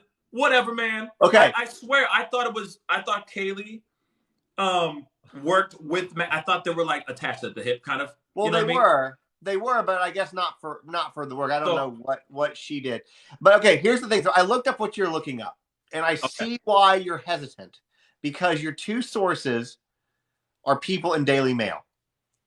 And People and Daily Mail, yeah. But People has not been wrong on anything that they've posted on this so far. Like the other day, I posted something about the Instagram thing. People was the first one to report on it, and it turned out to be, and I believed it. I was like, "There's something about this. I believe it." People has been right on so many things. People are like, "I don't trust People." I trust People. And then a few hours later, it came out. Yeah, this is 100% true. That we had a leak. This is what it was. Ended up being on Banfield. Yeah, it was on Banfield later that night. So this right here, this whole suspect on Brian Kober revisited the restaurant. If People's reporting on it, I would say that it's true. And I'll say this, Daily Mail, like whatever. Daily Mail's like 50% right because they're kind of a rag. But they are kind of iffy. They're a bit iffy. But you get a lot of information. Sorry? Mad Creek was on Banfield apparently tonight while we were talking. So or yesterday. But Mad Creek was. But here's the thing about Mad Creek. And he was vegan. They're one of the few restaurants, if not the only restaurant in his vicinity that serves vegan food. I don't think it's an unrealistic expectation, right? That he thought that. Exactly. So nobody 17 said. I want to make sure I get some of these comments in here too, on my side too. They said being in place of eating does not make him a murderer. Now I agree 110% that just because he went into a local watering hole or a local joint and he happens to be vegan and they serve vegan plates does not automatically mean that he's the bad guy. But it is interesting that he would be in the same place that Maddie and Xana worked at. It could be a connection. There could be a connection, exactly. Hence the reason why his cell phone may have pinged in certain times, matching the places that Maddie was at or Xana was at, right? But it sure as hell wasn't the Mad Greek at 4 a.m. It definitely was not. Show wasn't. It show for show wasn't. The other thing, though, too, is that now I'm hearing people shift the narrative, and they're thinking that maybe Xana was the target. Now they're saying that. Possible. Because of the information that is now starting to float out here. It's possible. I don't know. I don't know anymore. But I think it was Maddie. Maybe it was Xana. I don't know. Xana seems like she'd be maybe more excited. So they closed. So I can tell you right now, the Mad Greek, they're closed right now. They're open. They closed at 8. So anytime after 8, he was there. He wasn't there. So, and they're open till 10 on Friday and Saturday. And also, when you Google vegan restaurants in Moscow, Idaho, it is number 1. It is the number 1 place that says Mad Greek, and it says it has vegan plates. So it would be logical for any person who happens to be a hardcore vegan that lives 10, 15 minutes away from Moscow, that is looking for a place to eat. It would be logical for any person to go over there and get a quick bite to eat, right? That doesn't automatically mean he's the bad guy, but at the same time, especially given the fact that it was a small town, you got to put that into consideration too. So I don't know if that automatically means that this is smoking gun evidence, but I don't know. Yeah. Yeah, I think that it's a very big possibility. I was reading this. I think it's a very big possibility that it establishes a potential connection, and he gets hungry after a long day of stalking. Has to go eat. That's true. And apparently he liked to go running. He ran a lot. He's fit. He's fit for sure. And the thing is like, if you really think about it, I'm an avid runner myself too, and the amount of times that you run through places, run by, etc., you start to learn the lay of the land of the area that you live in or you run through. You know that there's that alleyway, or that there's that cross street, or there's that little dirt path here, there, and whatever. What are the chances of him doing some long runs, or driving out to Moscow and saying, I'm going to run through the Moscow area just to check things out and also do some recon work on this house, on these girls, see if they're working at the restaurant, and just run by the restaurant and all that. You also got to put into consideration too that one of the reasons why we have been focused so heavily on Kaylee and Kaylee alone, and like, no disrespect to the family, but it's because of the family. Yeah. The only reason why we've been focused and going, could Kaylee have a stalker? Could Kaylee all this stuff? Could she be the focus? Could she have been the person of interest throughout this whole thing that the stalker was going after? The only reason why we are talking about her is because we have Steven Gonzalez, the entire Gonzalez family, speaking on her behalf, trying to put her narrative out there as much as possible, and trying to keep that case alive at that time. So of course, it's that knee-jerk reaction of, oh, she definitely was the one that got the brunt, the worst of the injuries, and so on and so forth. Maybe not. Again, we all were hell-bent on so many other different things, and so many other different people as possible culprits and monsters in this thing. And then we found this guy. Yeah, a lot of accusations. This guy was on nobody's radar. I think that you're right. You know, when you look at Ethan's family, they've put out their statement, but I don't think I've seen them at all. Even on the 2020, which I don't know if you watched the 2020 special. It was good. It was actually really good. I've seen 5 minutes of it. I don't even know where to find it. I'm going to be streaming it tomorrow here at 9 o'clock, but it's on Hulu. It's on Hulu. Oh, word. Okay. So you can watch it there. But it was really good. We did Dateline the night before because Dateline and 2020 were out at the same time, and then I streamed it. And on Hulu, it's uninterrupted, no commercials, so you really get through it like an hour, 20 minutes, hour and a half. But it was really good. But Ethan's family put out a statement. I don't think Xana's family. I don't remember them saying anything. You obviously saw Steve and Kaylee's family, right? And then you saw. I'll tell you what, though, Maddie's dad just breaks me when I see him. This man breaks me because, like, I don't know what the deal is because we've not seen a mother. He talked about his sister and stuff. I don't know if Maddie's mom is out of the picture. It's just too hard for her. But she, I have a daughter, and she's very likely going to be an only child, and Maddie was an only child. And my heart, like, I fortunately can't. I'm not going to say something like I could never imagine, because I think that I don't like when people say that, but I don't even want to try to imagine what he's going through. It's a horrible thing. You have only one child, and that child's been taken. I get it. As much as I can. Yeah. I've only seen clips of his interview. Like, he's been interviewed on other places, by other channels and news channels and everything. And the way he talks about her, you can see that there's so much there. It's kind of it's weird. It's like at the surface, his face lights up talking about her.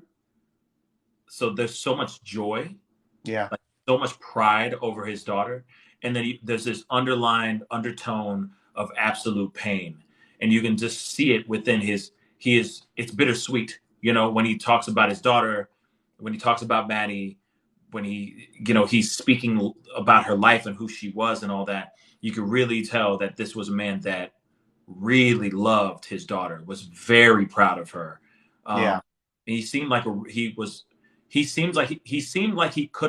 probably was a really great dad, and cherished every I get that vibe moment he had with his daughter, but it is hard to watch that for sure.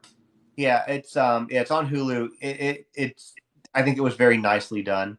And there's a tulip farm that Ethan worked at, and they actually made a tulip, I guess, hybrid kind of thing, and they're naming it after Ethan, calling it Ethan's Smile.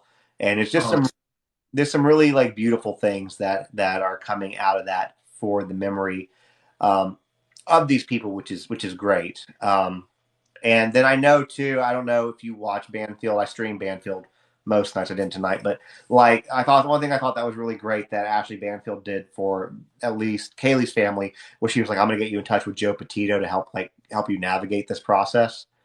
So I think that was pretty decent too, because this is their new normal, and it's hard. It's hard. It's funny that you said the Petitos. I'm really hoping that the families, after everything, after when all the dust settles, when this man hopefully is found guilty, they have the smoking gun, they show that without a shadow of a doubt that this was the guy, this is our guy, this man has been arrested, and he is going to jail, and he's going to be there for the rest of his natural life, or if he sees the death penalty. I'm really hoping that they use this opportunity, the platform in which that has been built, from the loss of their children. All four families come together and they start fighting on behalf of other families and other children and other cases that are still out here not being solved right now, because there are so many, like the Petitos, like the Schmidt and Petito families. They have come together and they're trying to help other missing person stories, other missing persons cases, and that's what needs to happen with this Idaho 4 thing. Like, I just hope that these 4 kids' deaths are not in vain, and that their names and what happened to them live on and turn into a legacy. and save some other people, because there's so many other people out here that need justice. Agreed. I'm going to say it here because I know your people are listening to this now. Shanquella Robinson, okay? Zakira Kemp. This is another girl that is an unsolved situation as well, which I haven't talked about on my platform at all yet, but I will be talking about her story very, very soon. But again, these are all other stories that are still I forgot her name. That's going to drive me crazy. Let me get this really quick. Okay. But yeah, but you and I, we had a private discussion about the challenge. Madalena Kojakari, still missing. Young girl, 11 years old, still missing to this day. So I feel like if they were able to change those things, and bring light to those stories as well, maybe they can get with the Petito Schmidt family and combined and become a Captain Planet type thing, and be out here fighting on behalf of all these other unsolved stories and unsolved mysteries that are out here. There's one I want to bring to your attention. Please. Lena Sadar Keel. She was 3 years old. Her family had just moved to San Antonio. Lena, Lina, and last name is Khil. Basically, they came over. She got kidnapped, or she went missing off a playground. The parents didn't really speak English, and they just basically stopped helping her. 3-year-old girl never recovered. Never. And the thing is, and I bring it up too because we talked about it. When you deal with people who are, and again, I've said it to you, I've said it on YouTube, and I'll say it here. The attention seems to go more predominantly on the pretty blonde girls. That's how it goes. Like, even if you look at this case, you see Maddie and Kaylee so much more than you see Xana. Yeah, and Ethan.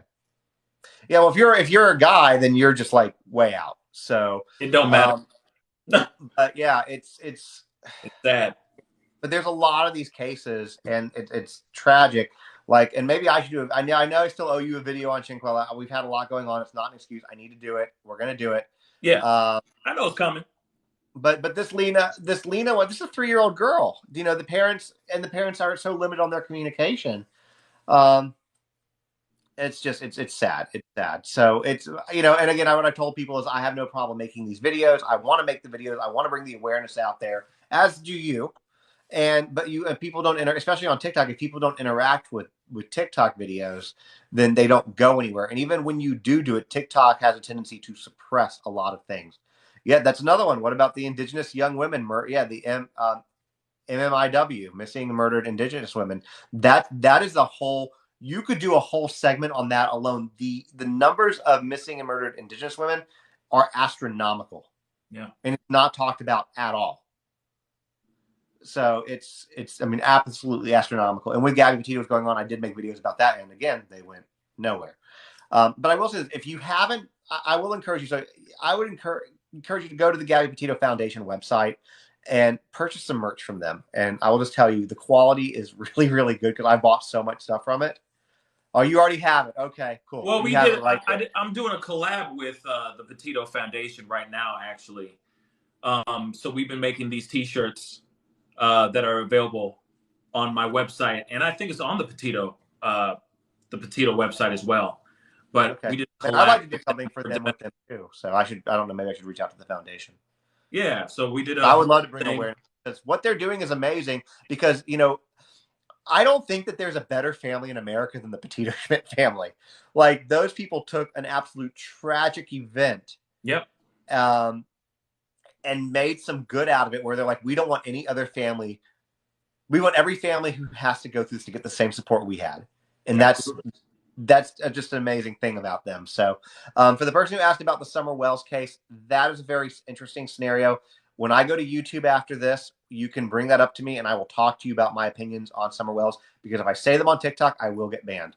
That's a very, we can talk about that case if you ever want to offline. I have very strong, because that's in my backyard. I live in Tennessee. So, you know. Definitely interested. I talked about it when it first broke, or when it was first coming out and everything. But I know that it's like you step away from a case for a while, more things develop, and then you feel like you're you feel like you're a whole season away, a whole Well, you're season not missing behind much. with This all is this. well, this is those areas in Tennessee that like they don't talk to anybody from the outside. It is my opinion that this family knows exactly Oh yeah, where it happened. yeah, without a shadow of a doubt. That's what I think too. I think the parents both know they are both train wrecks. I'm trying to be nice. I am trying to be nice. I can't say my full opinion on here on TikTok because I know how the TikTok police are, but on YouTube I will, and then you and I can chat about it. But I think that I feel I have a good idea of what happened in this situation, and they are never going to find Summer Wells, No. and it's sad. That shirt that you just showed, where can I get one? PascalMerch.com. Okay. It's on. So I have it on my website. I don't know if it's still with them, but we did this collab with them for domestic violence awareness just a few months ago when it was Domestic Violence Awareness Month. But we are still collecting. We are still collecting, we still have it up on the store to be bought because I just figured DV awareness should always be every day, just like suicide awareness. I have a suicide awareness T-shirt and a hoodie, custom tie-dyed and all that. Man, your stuff is great. Thank you. Like I love those. this. I make those with my own redirect. Huh? I make those with my own two hands. Are these bleach ones? So I have the brownstone. I have Yeah. tie-dye. I have the These are vibrant awesome. black. Yeah, I make all those myself in my house. So, Tori Mary just asked, do you ship internationally? Yes, I do. The furthest we've had so far now is somebody bought a vibrant black hoodie from Czech Republic. So we've been sending things out internationally every day. Just the furthest we've gone so far now is the Czech Republic, which is really dope. Awesome though. Like this stuff is like I'm gonna have to spend some time on this before I just I'm gonna go and order a shirt. But like man, now I need to like spend a little bit of time here. And I might need to chat with you about merch. The only reason I don't have a merch store is because I don't know how to do it. I am so illiterate. I'll learn you some. But you know what I am doing? You know what I am doing? You're okay. So as millennials, we have this whole like existential dread thing that is just our life, this very like dark humor kind of like whatever. Yeah. So I got approached. So I have never done any affiliates or any sponsors because I thank you for I got the hat now too. There you go. So, howdy. So I started this program with a company called Boardwalk, spelled like BORED, Boardwalk. And okay, hey Nicole, please email me because I am interested. And it's Justin's JUSTINS on TikTok at gmail.com. So please email me. It's also in my link tree in my bio. So they were like, okay, basically, I can provide like a discount code. People buy it, they get a discount. I get like I think a kickback of like 10 or 20%, whatever it is. And I'm like, okay, I'll do this because I think these shirts are awesome. So like the one I'm wearing now is just I wish I was full of donuts instead of existential dread. So that's what this one says. I see that. One I had, huh? No, I see that. Yeah. The other one I had on earlier was everything is terrible or have the day you deserve. I ordered some more tonight. Like one I got for my wife because it's beginning to look a lot like seasonal depression. So and it's like this kind of dark, existential, angsty, like essentially millennial stuff. And I'm like, all right, I'm here for this. Yeah. So I was like, I will do this affiliation because I think it's fun. So literally, I have spent more money on more shirts than I have made because every time I make money on them, like I'm going to buy more shirts. So it's one of those things. But yeah, no, absolutely. But these are great. But your stuff, these are great. Oh, thank you, man. I mean,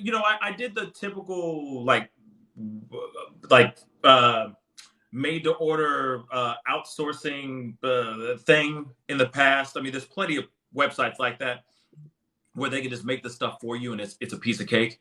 But for me, I was like, I really want something that is mine, that I know that I can grow into something more. I have huge aspirations for the clothing to be more than just, I'm just trying to, I'm trying to evolve the because I have like t-shirts that have sayings and all that stuff too, but I want to evolve it into a clothing line. You see what I'm saying? So you're very talented. So I think that's, I'm not trying to like make your head big, but like, no, it's really good. And I think that you absolutely have the potential to do that. You know, I have not seen you push your merch store at all. You need to do that. I do to a certain extent. It's just tough sometimes when you get knee deep in a story or you have other sponsors that you have to promote and you don't want to take up, or you know what I mean? You don't want to throw off the sponsor because they're sitting there going, well, you're talking about your clothing line more than you're talking about us and all that stuff. So, I got to keep the lights on it to a certain extent. But you're right. I need to push and put that stuff out more. You can do it on here. How? Okay. So you get something called, do you know what Linktree is? Yes. Get yourself a Linktree, put a link to it in there, or just put a link to your merch store in your profile. Yeah, I think I already have that.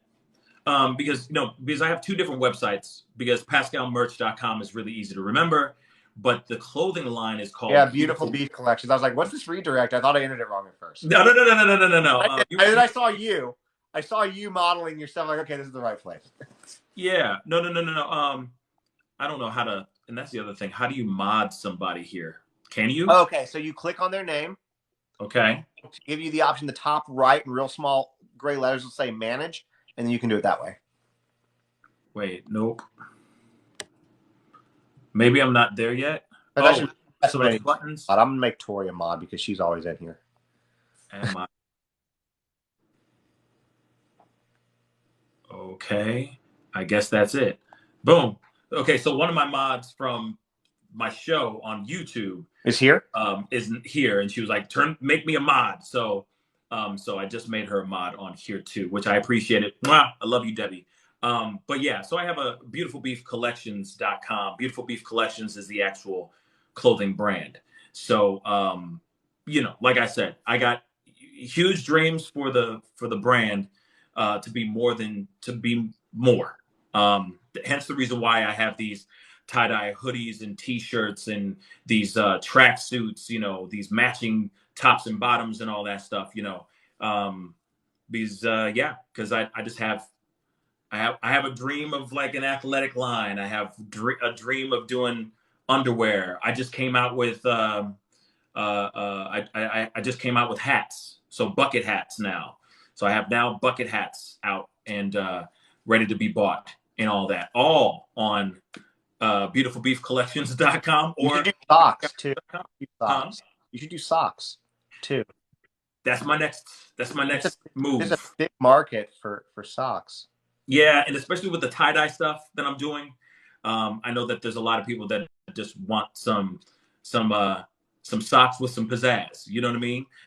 With a little bit of flavor. So that's what I'm working on. I refuse to wear normal socks. I just refuse. So are you wearing normal socks right now? I'm wearing no socks right now. Okay. But earlier today I wore I'm weird. I like to wear my Christmas socks after Christmas because it's weird. And so I was wearing Christmas socks today. Okay. But yesterday I was wearing socks with like sushi on them. And then I have ones with crabs, ones with cassette tapes, a lot with records. That's nice. I mean, but that's the thing. You and like there's a lot of other people like you that love to have like something that's just a little bit different, when they take, because it's not every day that you're really looking at somebody's socks, right? But then when you do take off your shoes and you got some brand new, record playing socks, people are like, oh, those are kind of cool. It's different. Same thing with underwear, Yeah. So like I said, it's still something. We're still brand new. The brand started in September. We had I started doing customized T-shirts and hoodies for suicide awareness, and it just blew up. Like it just blew up. I didn't expect it to happen the way it did, and I took that as a sign from the powers that be, whatever you want to call it, as a sign to expand and try something more. And so I started messing around and found different ways to make some cool, comfortable tracksuits, and people have been They just look nice. They look eating them up.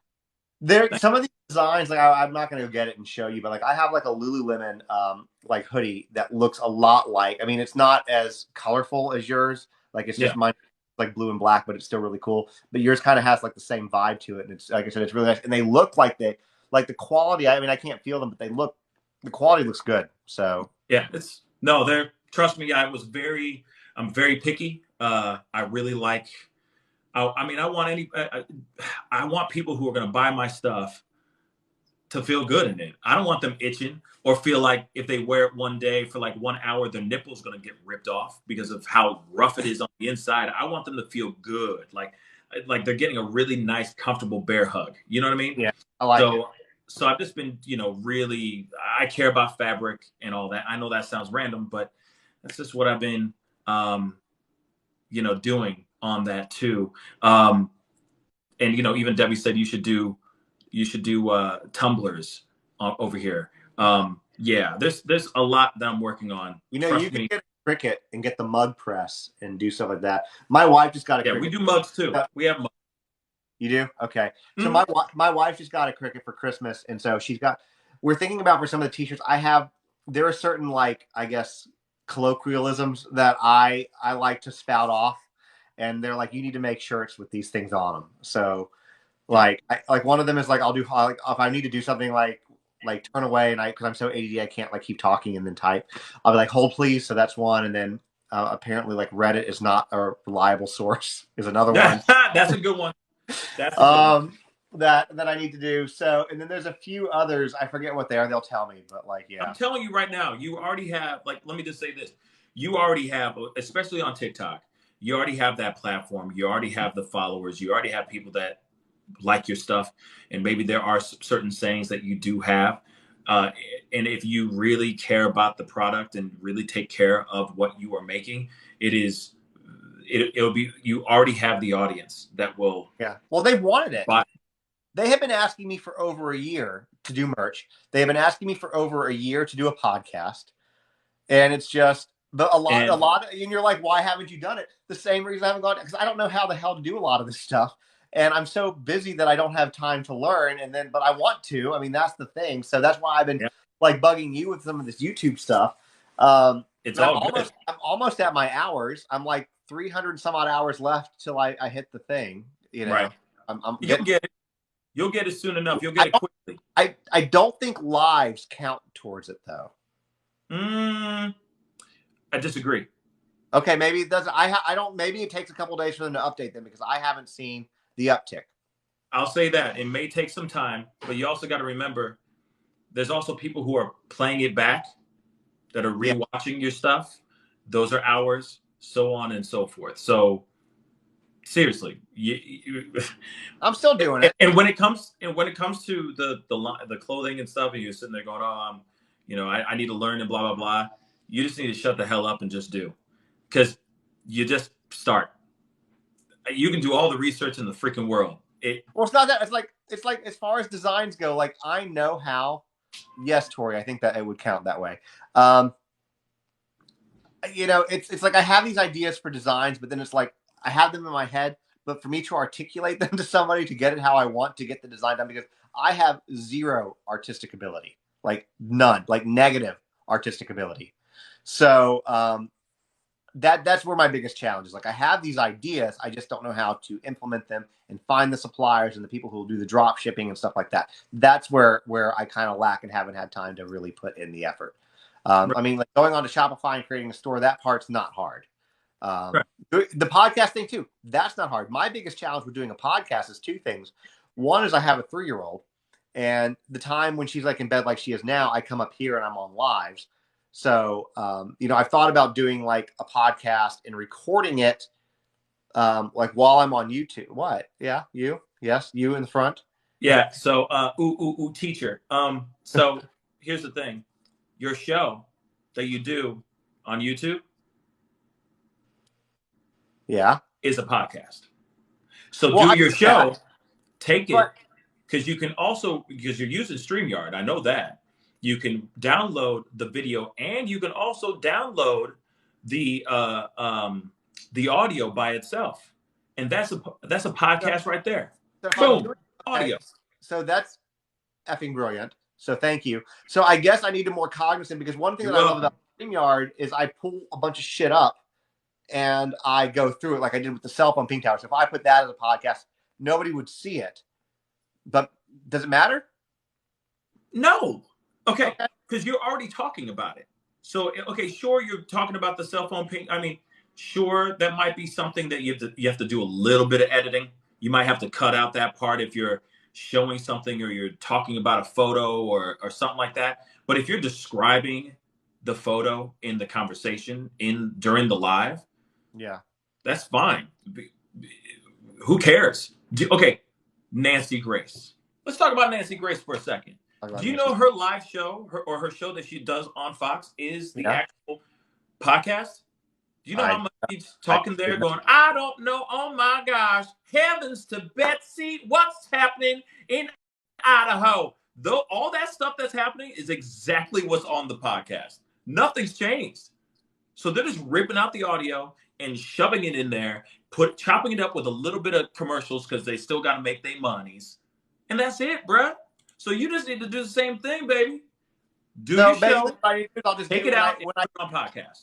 all right, when I show things and go through it, then I will just make sure I'm more detailed in the description. Exactly. All right, You're welcome. Thank you. Now go make $1 million.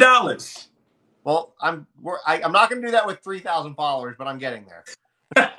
Hey, I'm telling you, the people that you have on TikTok, right here on this platform, they're coming over. You got to get them hip to the fact that you got a longer formatted show. As soon as what's you do funny? that, it's going to be a wrap, son. You already got 500,000 over here. The thing Chronicles about of Olivia, for example, Chronicles of Olivia, right? She has get back two platforms. She has two TikToks, two TikTok accounts. She's got a backup and another one, and one of them's past 1 million followers, right? Now on YouTube, she's now starting to really gain traction right now because of the stuff that she's been posting. She's been putting some really great work on her YouTube channel, but her stuff is starting to grow, right?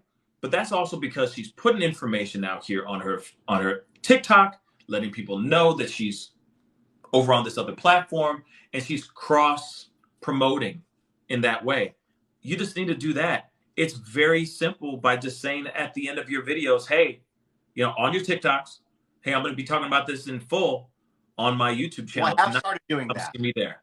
I have started doing that. These people are throwing so much advice at me that some of it I don't even know what it means, but that's okay. We will get there. But you will. So, thank you. I've had a bunch of people ask. I don't know if you're up for this or if you have time for this. They really like us together. So if you want to make this a thing on here, I'm down to do that. Just let me know. Sure. I'm totally down to do that. I know it's different from your show. And that's the thing about my YouTube too, is my YouTube is pretty much the exact same thing, except I know I'm not worried about them banning me. So they see a completely different me, which is like unhinged, and they like it because they're like, whoa, wait a minute. So especially because I'll usually grab a drink and I'll be drinking while I do it. So it makes me, the lower the drink goes, the more unhinged I become. So sounds like a party. It's a good time. It's a good time. Me sitting here talking to myself. But but do you know who I'm doing a live with next week? Have you seen this? Oh, who are you doing a live with? JB Buno. On TikTok? Yeah. Nice. I'm very, very. He texted me last night, and I was like very like I'm like fangirling over this because during the Gabby Petito case, he when we flew the banner over the Laundry's house, the aerial banner, Yeah. a WFLA is the ones who streamed it. So that's how we kind of got to know each other. We did the second banner, same thing.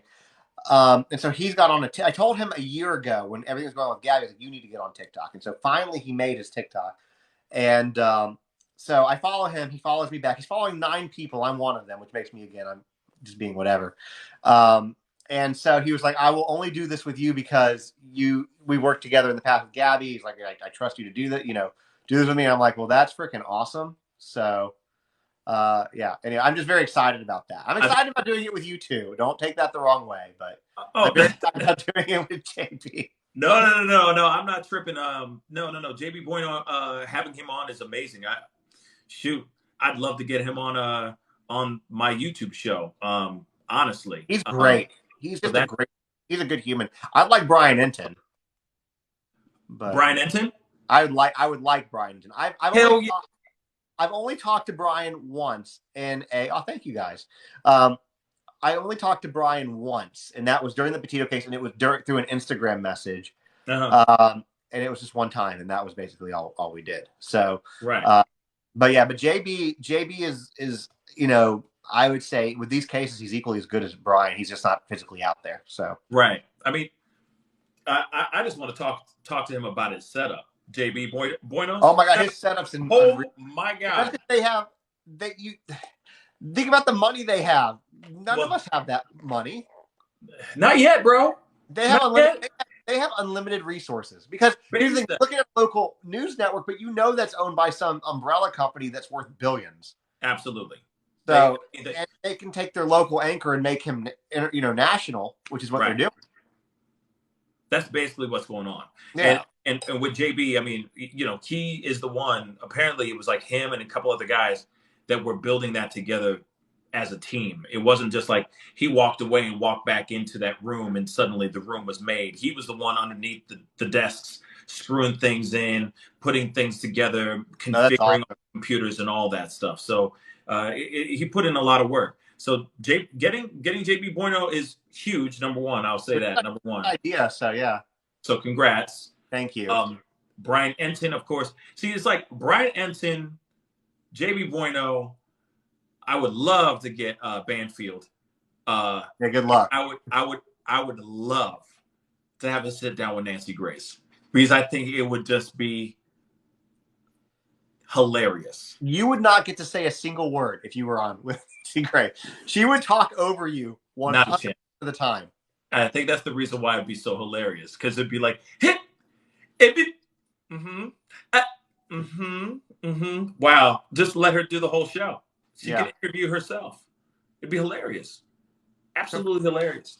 For the person who just said something, so he and I have done this on YouTube on his show. And yes. So you could go listen to the couple times that we've done this. Yes, and of course I'd love to have you back on. I'd love to come back on. I think I like this idea. I like being on your show. It's fun, and your theme song's awesome. So as I said earlier, I'm like, man, how did he get a theme song? I want a theme song. But I am not anywhere near that yet. I'm nowhere near that. My stuff is still raw, and until I'm ready to take it from a raw level, which I'm not, obviously, because I like this interaction where I just talk to them for the most part, their questions. Because that's one of the things that's always been with me with social media, like with lives, especially with larger creators, is that I'll go into their lives and, there's a lot of people, but they're talking about whatever they want to talk about, which is great, but they don't interact with the people that are in there who are supporting them. And then you get like annoyed. And I mean, when you're on a YouTube show, like what you do, it's very different because you have a format. So I'm not like taking a hit at you, I promise. But like on TikTok specifically, like, so they'll go in there and people won't talk at all. And, to their followers. And it's annoying because if they're in there, it's because if somebody stops into your live, it's because they enjoy your content enough that they want to see you talk on a level outside of just your video. And for to it does not have to be Back to the Future themed. In fact, I would prefer it not be. I own a DeLorean, and so that's what that's about. You know what I was about to ask you, because I saw you do a TikTok and I was like, homie, is that a DeLorean? Because I saw the suicide doors, you know what I mean? Or I saw the not the suicide doors. The doors that going. Huh? Gull-wing doors. The going doors? Gull-wing doors, yeah. Okay. Like gull, like a seagull, gull-wing. Oh, gull wing doors. Okay. So I Yeah. saw that, and then I saw the window, and I'm like, the rear window with The I louvers. don't know what it is. Louvers. Louvers. Louvers, yeah. So I saw those, and I was like, that's a DeLorean. That's got to be a DeLorean. I'm like, this dude got a DeLorean for real? I was going to ask you, but I forgot. But that's crazy that you have a DeLorean. That's dope. Yeah, I've had one. It's been like my dream car since I was like 7 years old, and I bought my first one like in 2015. And then I sold that one and bought this one like May of 2 years ago. So the one that I have now has actually been a Nashville car its whole life. In fact, I actually found a Music City DMC hat in it, which is really ugly hat, like those 80s. You know what I'm talking about, like the 80s. Like, oh yeah, they're hideous, but I mean, I'm going to keep it. of course you are. But anyways, it's been sitting since 1987 because I even left the 87 sticker on it. The last time it was registered was 87. And then the best that I can kind of figure. Oh, I did a history search on it too because the DeLorean Owners Association, you can do that. Mine was actually owned by a guy. The original owner was a guy by the name of Charlie Talent, who in the 60s and 70s he was the sound engineer on like every major record, period. From like the Doors to Johnny Cash, to the Bee Gees, to I forget certain rock bands. Like I looked him up. Like he was like a big deal. And so I was like, well, that's cool. I said that's just the most Nashville thing ever. For this car to have it, but it had been sitting forever, so it needed literally everything. And now that I have a kid, my priorities change. So I can do the work myself. So I'm going to say that, but I sent the car off to have all the work done and have it basically fully restored. So it needs a little bit of cosmetic work on the outside, like for the fascias and the louvers need to be repainted. But other than that, it's interior's perfect. Runs like I would drive that car to California tomorrow, not think twice. It's that air conditioner works.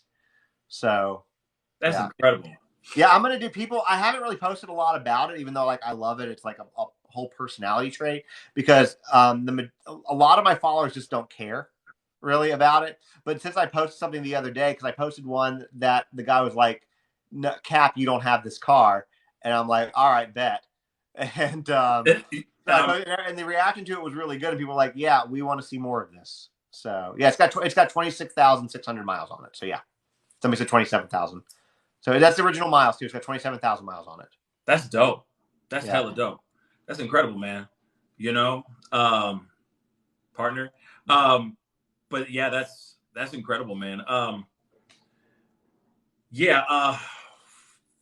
When it comes to cars, I don't have anything that special. I don't have a DeLorean. I'll just say that. I've always had an affinity for weird cars. Like I've owned some really weird shit.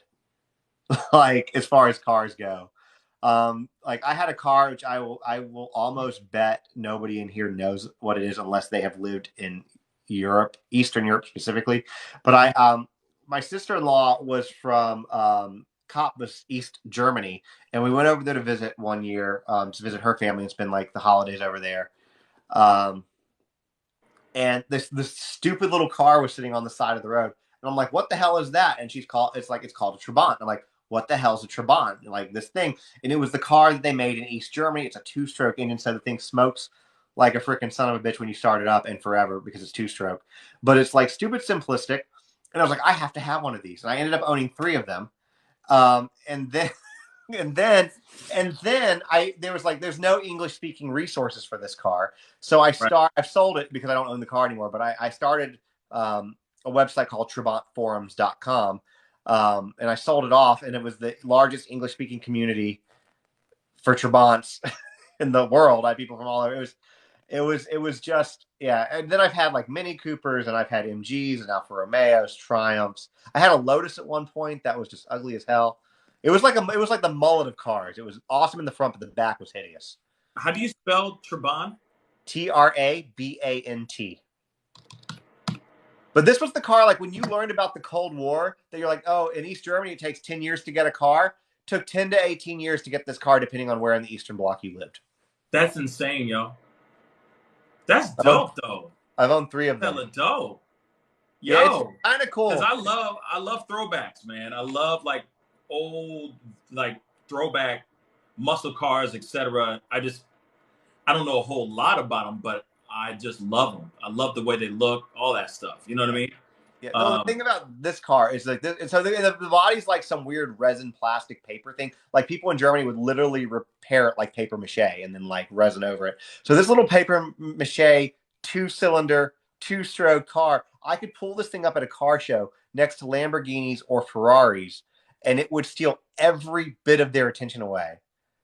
And like you could pick that car up for at the time I was like under $3,000. Like I could order a whole new engine for that car shipped from Europe for like $500, like Wow. including the shipping. So yeah, it's just I've had weird stuff. Somebody asked what my daily is. So the cars in our fleet that we have is my wife has a Mercedes C300 convertible cabriolet. We have an F-150, and then for work I just bought a 2022 Volkswagen Taos. Oh, okay. Oh, wow. So yeah, and Okay. then the DeLorean. Then we have a golf cart as well. So Oh, for when you go downtown, and is that the no, golf no, cart not to for that. drive around? No, I live in a golf course community, but I don't play golf. I just like the lifestyle. So like I like the golf cart. I like just rolling around. And like for my daughter, golf carts take trick or treating to a whole new level. Like you can cover, man, if I had a golf cart when I was at trick or treating age, it'd have been Oh, it'd be a on. wrap. It'd been on. And but where we live, there's so many things. Like there's grocery stores and like the big box hardware stores and movie theaters and everything within golf cart distance. So restaurants, all this stuff. So we in the warmer months we'll take it and we'll go to our restaurants and stuff. That's But nice. yeah, That's but convenient as hell, man. Damn. Okay. I don't play golf though. I have no desire to play golf because cars are an expensive enough hobby. And yeah, so I just like I said, I like the lifestyle. I'm not a dude. I am not a sports guy even a little bit. Like like even the tiniest bit. I can Hey, talk cars all day, but sports, you kind of lose me. I just kind of glaze over. I feel you. I feel you. I mean, I sport a little bit, but I don't sport that hard. Um, Yeah, but it's only just to like know what the heck is going on. Who's going to the Super Bowl, who's in the Final Four type stuff. yeah, You know what I mean? that kind of stuff.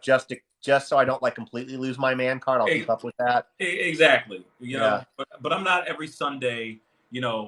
Every given any given Sunday watching football and going nuts. You know what I'm saying? dude. Don't get Yeah, me wrong. I like watching them, but I couldn't tell you who's like the hottest player right now in whatever team. You know what I mean? yeah. That's something that my brother-in-laws are very good at. They're the Not me. encyclopedias when it comes to sports. I have interest in other things. You know what I mean? Likewise, it's not. There's a lot. My time could be better spent. I feel so. Yeah, Agreed. that's how. I have a friend of mine who, like, if I text him like a yes or no question during a game, if he texts me back at all, it'll be like, I can't text you right now. I'm watching this game. Right. And I'm like, literally, if you had just answered the damn question, it would have been less typing than what you just said. Facts. Yep.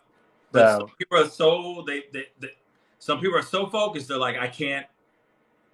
I'm focused on this game. You know, or they got their fantasy football stuff, or they got yeah, their that's completely whatever. You know what I mean? So, Mrs. Steelers said, not the Steelers. Sorry, that's all you need to know. I don't want to talk about it. I guess she was talking about something else, but yeah. She also said, hold on. She said, cool story. She says, I have an Equinox with a sunroof. there's nothing wrong with an Equinox with a sunroof. Yeah, she just said, hey, yeah. So that's That dope. means it's probably leather. Also, it's probably a very nice Equinox. Oh, I bet it is. I bet it is. She said, And I don't know she's what you're also like. a hard NFL person. She's a hard NFL person. All right, hard fan. That's So cool. that's I'm good. cool with that. I'm cool with that. Yeah, man. Yeah, man. But I gotta hop off on here. Yeah. But because I'm gonna be doing a short live, but I want to do this live here about this new revelation of stuff. Yep. But Justin, I do appreciate you inviting me on here, and yeah, people are saying the same thing in the chat, like we should do this more often and all that. So Yeah. I'm 100% down for that. Yeah, I'm game to make it a weekly or bi-weekly thing with you, like whatever you want to do it. I think it would do us both well. We could swap off, like if you want to do it, like I'm thinking, bi-weekly, or whatever you want to do. We could do one here and then one on your show, or whatever. Switch off. So yeah, switch off for growth. We can figure out logistics. But for anybody in here, since he's getting ready to drop off, if you after this don't follow him, there is something wrong with you. Okay, and same thing for on his side. If you follow him but not me, there's something wrong with y'all too. Exactly. But no, seriously, go follow him. He is great. Follow him on YouTube as well. The same name, and you have a link probably to your show in your profile as well, I'm guessing. Say again? Do you have your show on your profile as well, on your TikTok profile? Yeah, my show. Yeah, it should be on there. But if not, it's the Pascal Show. Yeah, just the Pascal Show. You can find it very, very easy. Of course, I'm working on trying to get to 100,000 subscribers on YouTube, and of course, I'm trying to break the 10,000 threshold here. 10,000 followers on TikTok or something like that. Where are you at now? I have no clue. If you click your little name at the top right left of yours, it'll pop up and it'll tell you. Oh, almost there. I'm at 8,400. 8,400, the 8,446, which is still dope. So that's incredible. You're getting there. I think you get creator fund once you can see how much TikTok gyps creators is what you can see. Exactly. For the people asking what's on my shirt, when he jumps off, I'm going to jump off to YouTube too. So you guys have to make us like Sophie's Choice over here, which one you want to go to.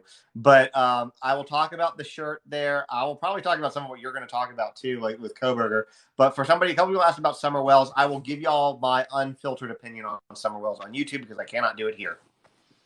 So, anyways, I'm going to go on there as well. But no, thank you for coming on, and I mean it's been great. Yeah, man. Listen, I appreciate the coming on here because TikTok is still something very, very new for me. I still have been putting up clips and videos and stuff like that, but it's still a whole other can of worms for me. But I'm learning it because I know that this is another platform that I'm seeing in this, at least on my side of the chat, people are very saying a lot of great things. Yeah, you gave me YouTube advice, so let me give you TikTok advice. Shoot. When you do, because I know you StreamYard, so that means you use a computer. You're using your phone for TikTok right now, right? Yep, right now. Keep your phone on. It'll do two things. People will be interested in what you're talking about, and then you can also say, hey, if you guys want to see more, jump over to YouTube. That's where I'm on right now. But let people see what you're doing. Okay. You mean like keep this live on or like start another live? Whatever you want. I can drop off. I'm going to drop off this live because I want people to come to YouTube because I'm trying to grow that. Right. And what I will say, TikTok will be mad about. But for what you're doing, you could totally do that and just leave this on. And you can position the camera if you want them to see your screen. If you have like a TV or something like. So I have a big screen right behind. Well, I'll show you real quick. So when I stream stuff, it's on that. Oh, dang. Okay. So I can point it. Like I can point. I've done a couple of times where people are like, I don't have YouTube or don't want to do this. And I will point it over at that, and I'll put my face up on it so they can see what I'm doing on YouTube while I'm still talking. But you could do anything that you feel like what works for you. If you have like a TV in there that you can project it up on, just mute your volume so you're not getting that reverb. But yeah, I mean, I would. I mean, worst case, you get some people trickle in, you get a couple more followers here, or you get some subscribers to your show. Plus, it's not a bad idea. It's going to be a little weird. Great, so Yeah, I mean that's not a bad idea. I'll probably just kill this one because I still got to do some behind the scenes stuff to set things up. But I will go back live again here in just a minute. I just got to do a little bit of setup on my end of things before I rock and roll with everything.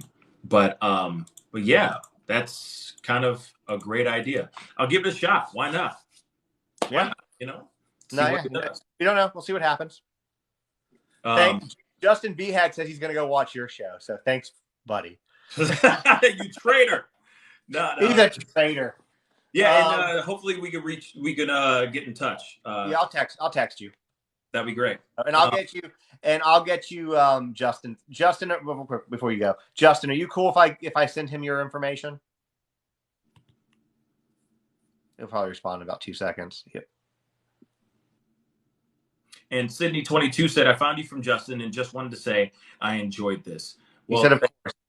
I will send you Justin BHAG's information. He's cool. And he also, I think he's got like a music contract too. So he's an interesting guy. Right on. Yeah, he's pretty talented. So, all right. Well, I'm going to drop off too. Give me a few minutes. I'm going to go to YouTube and we'll go from there. Yes. Well, thanks for coming and hanging out. It's been phenomenal.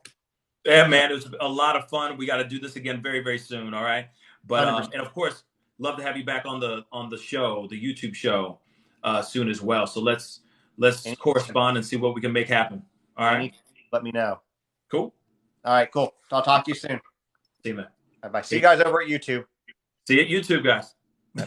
Bye.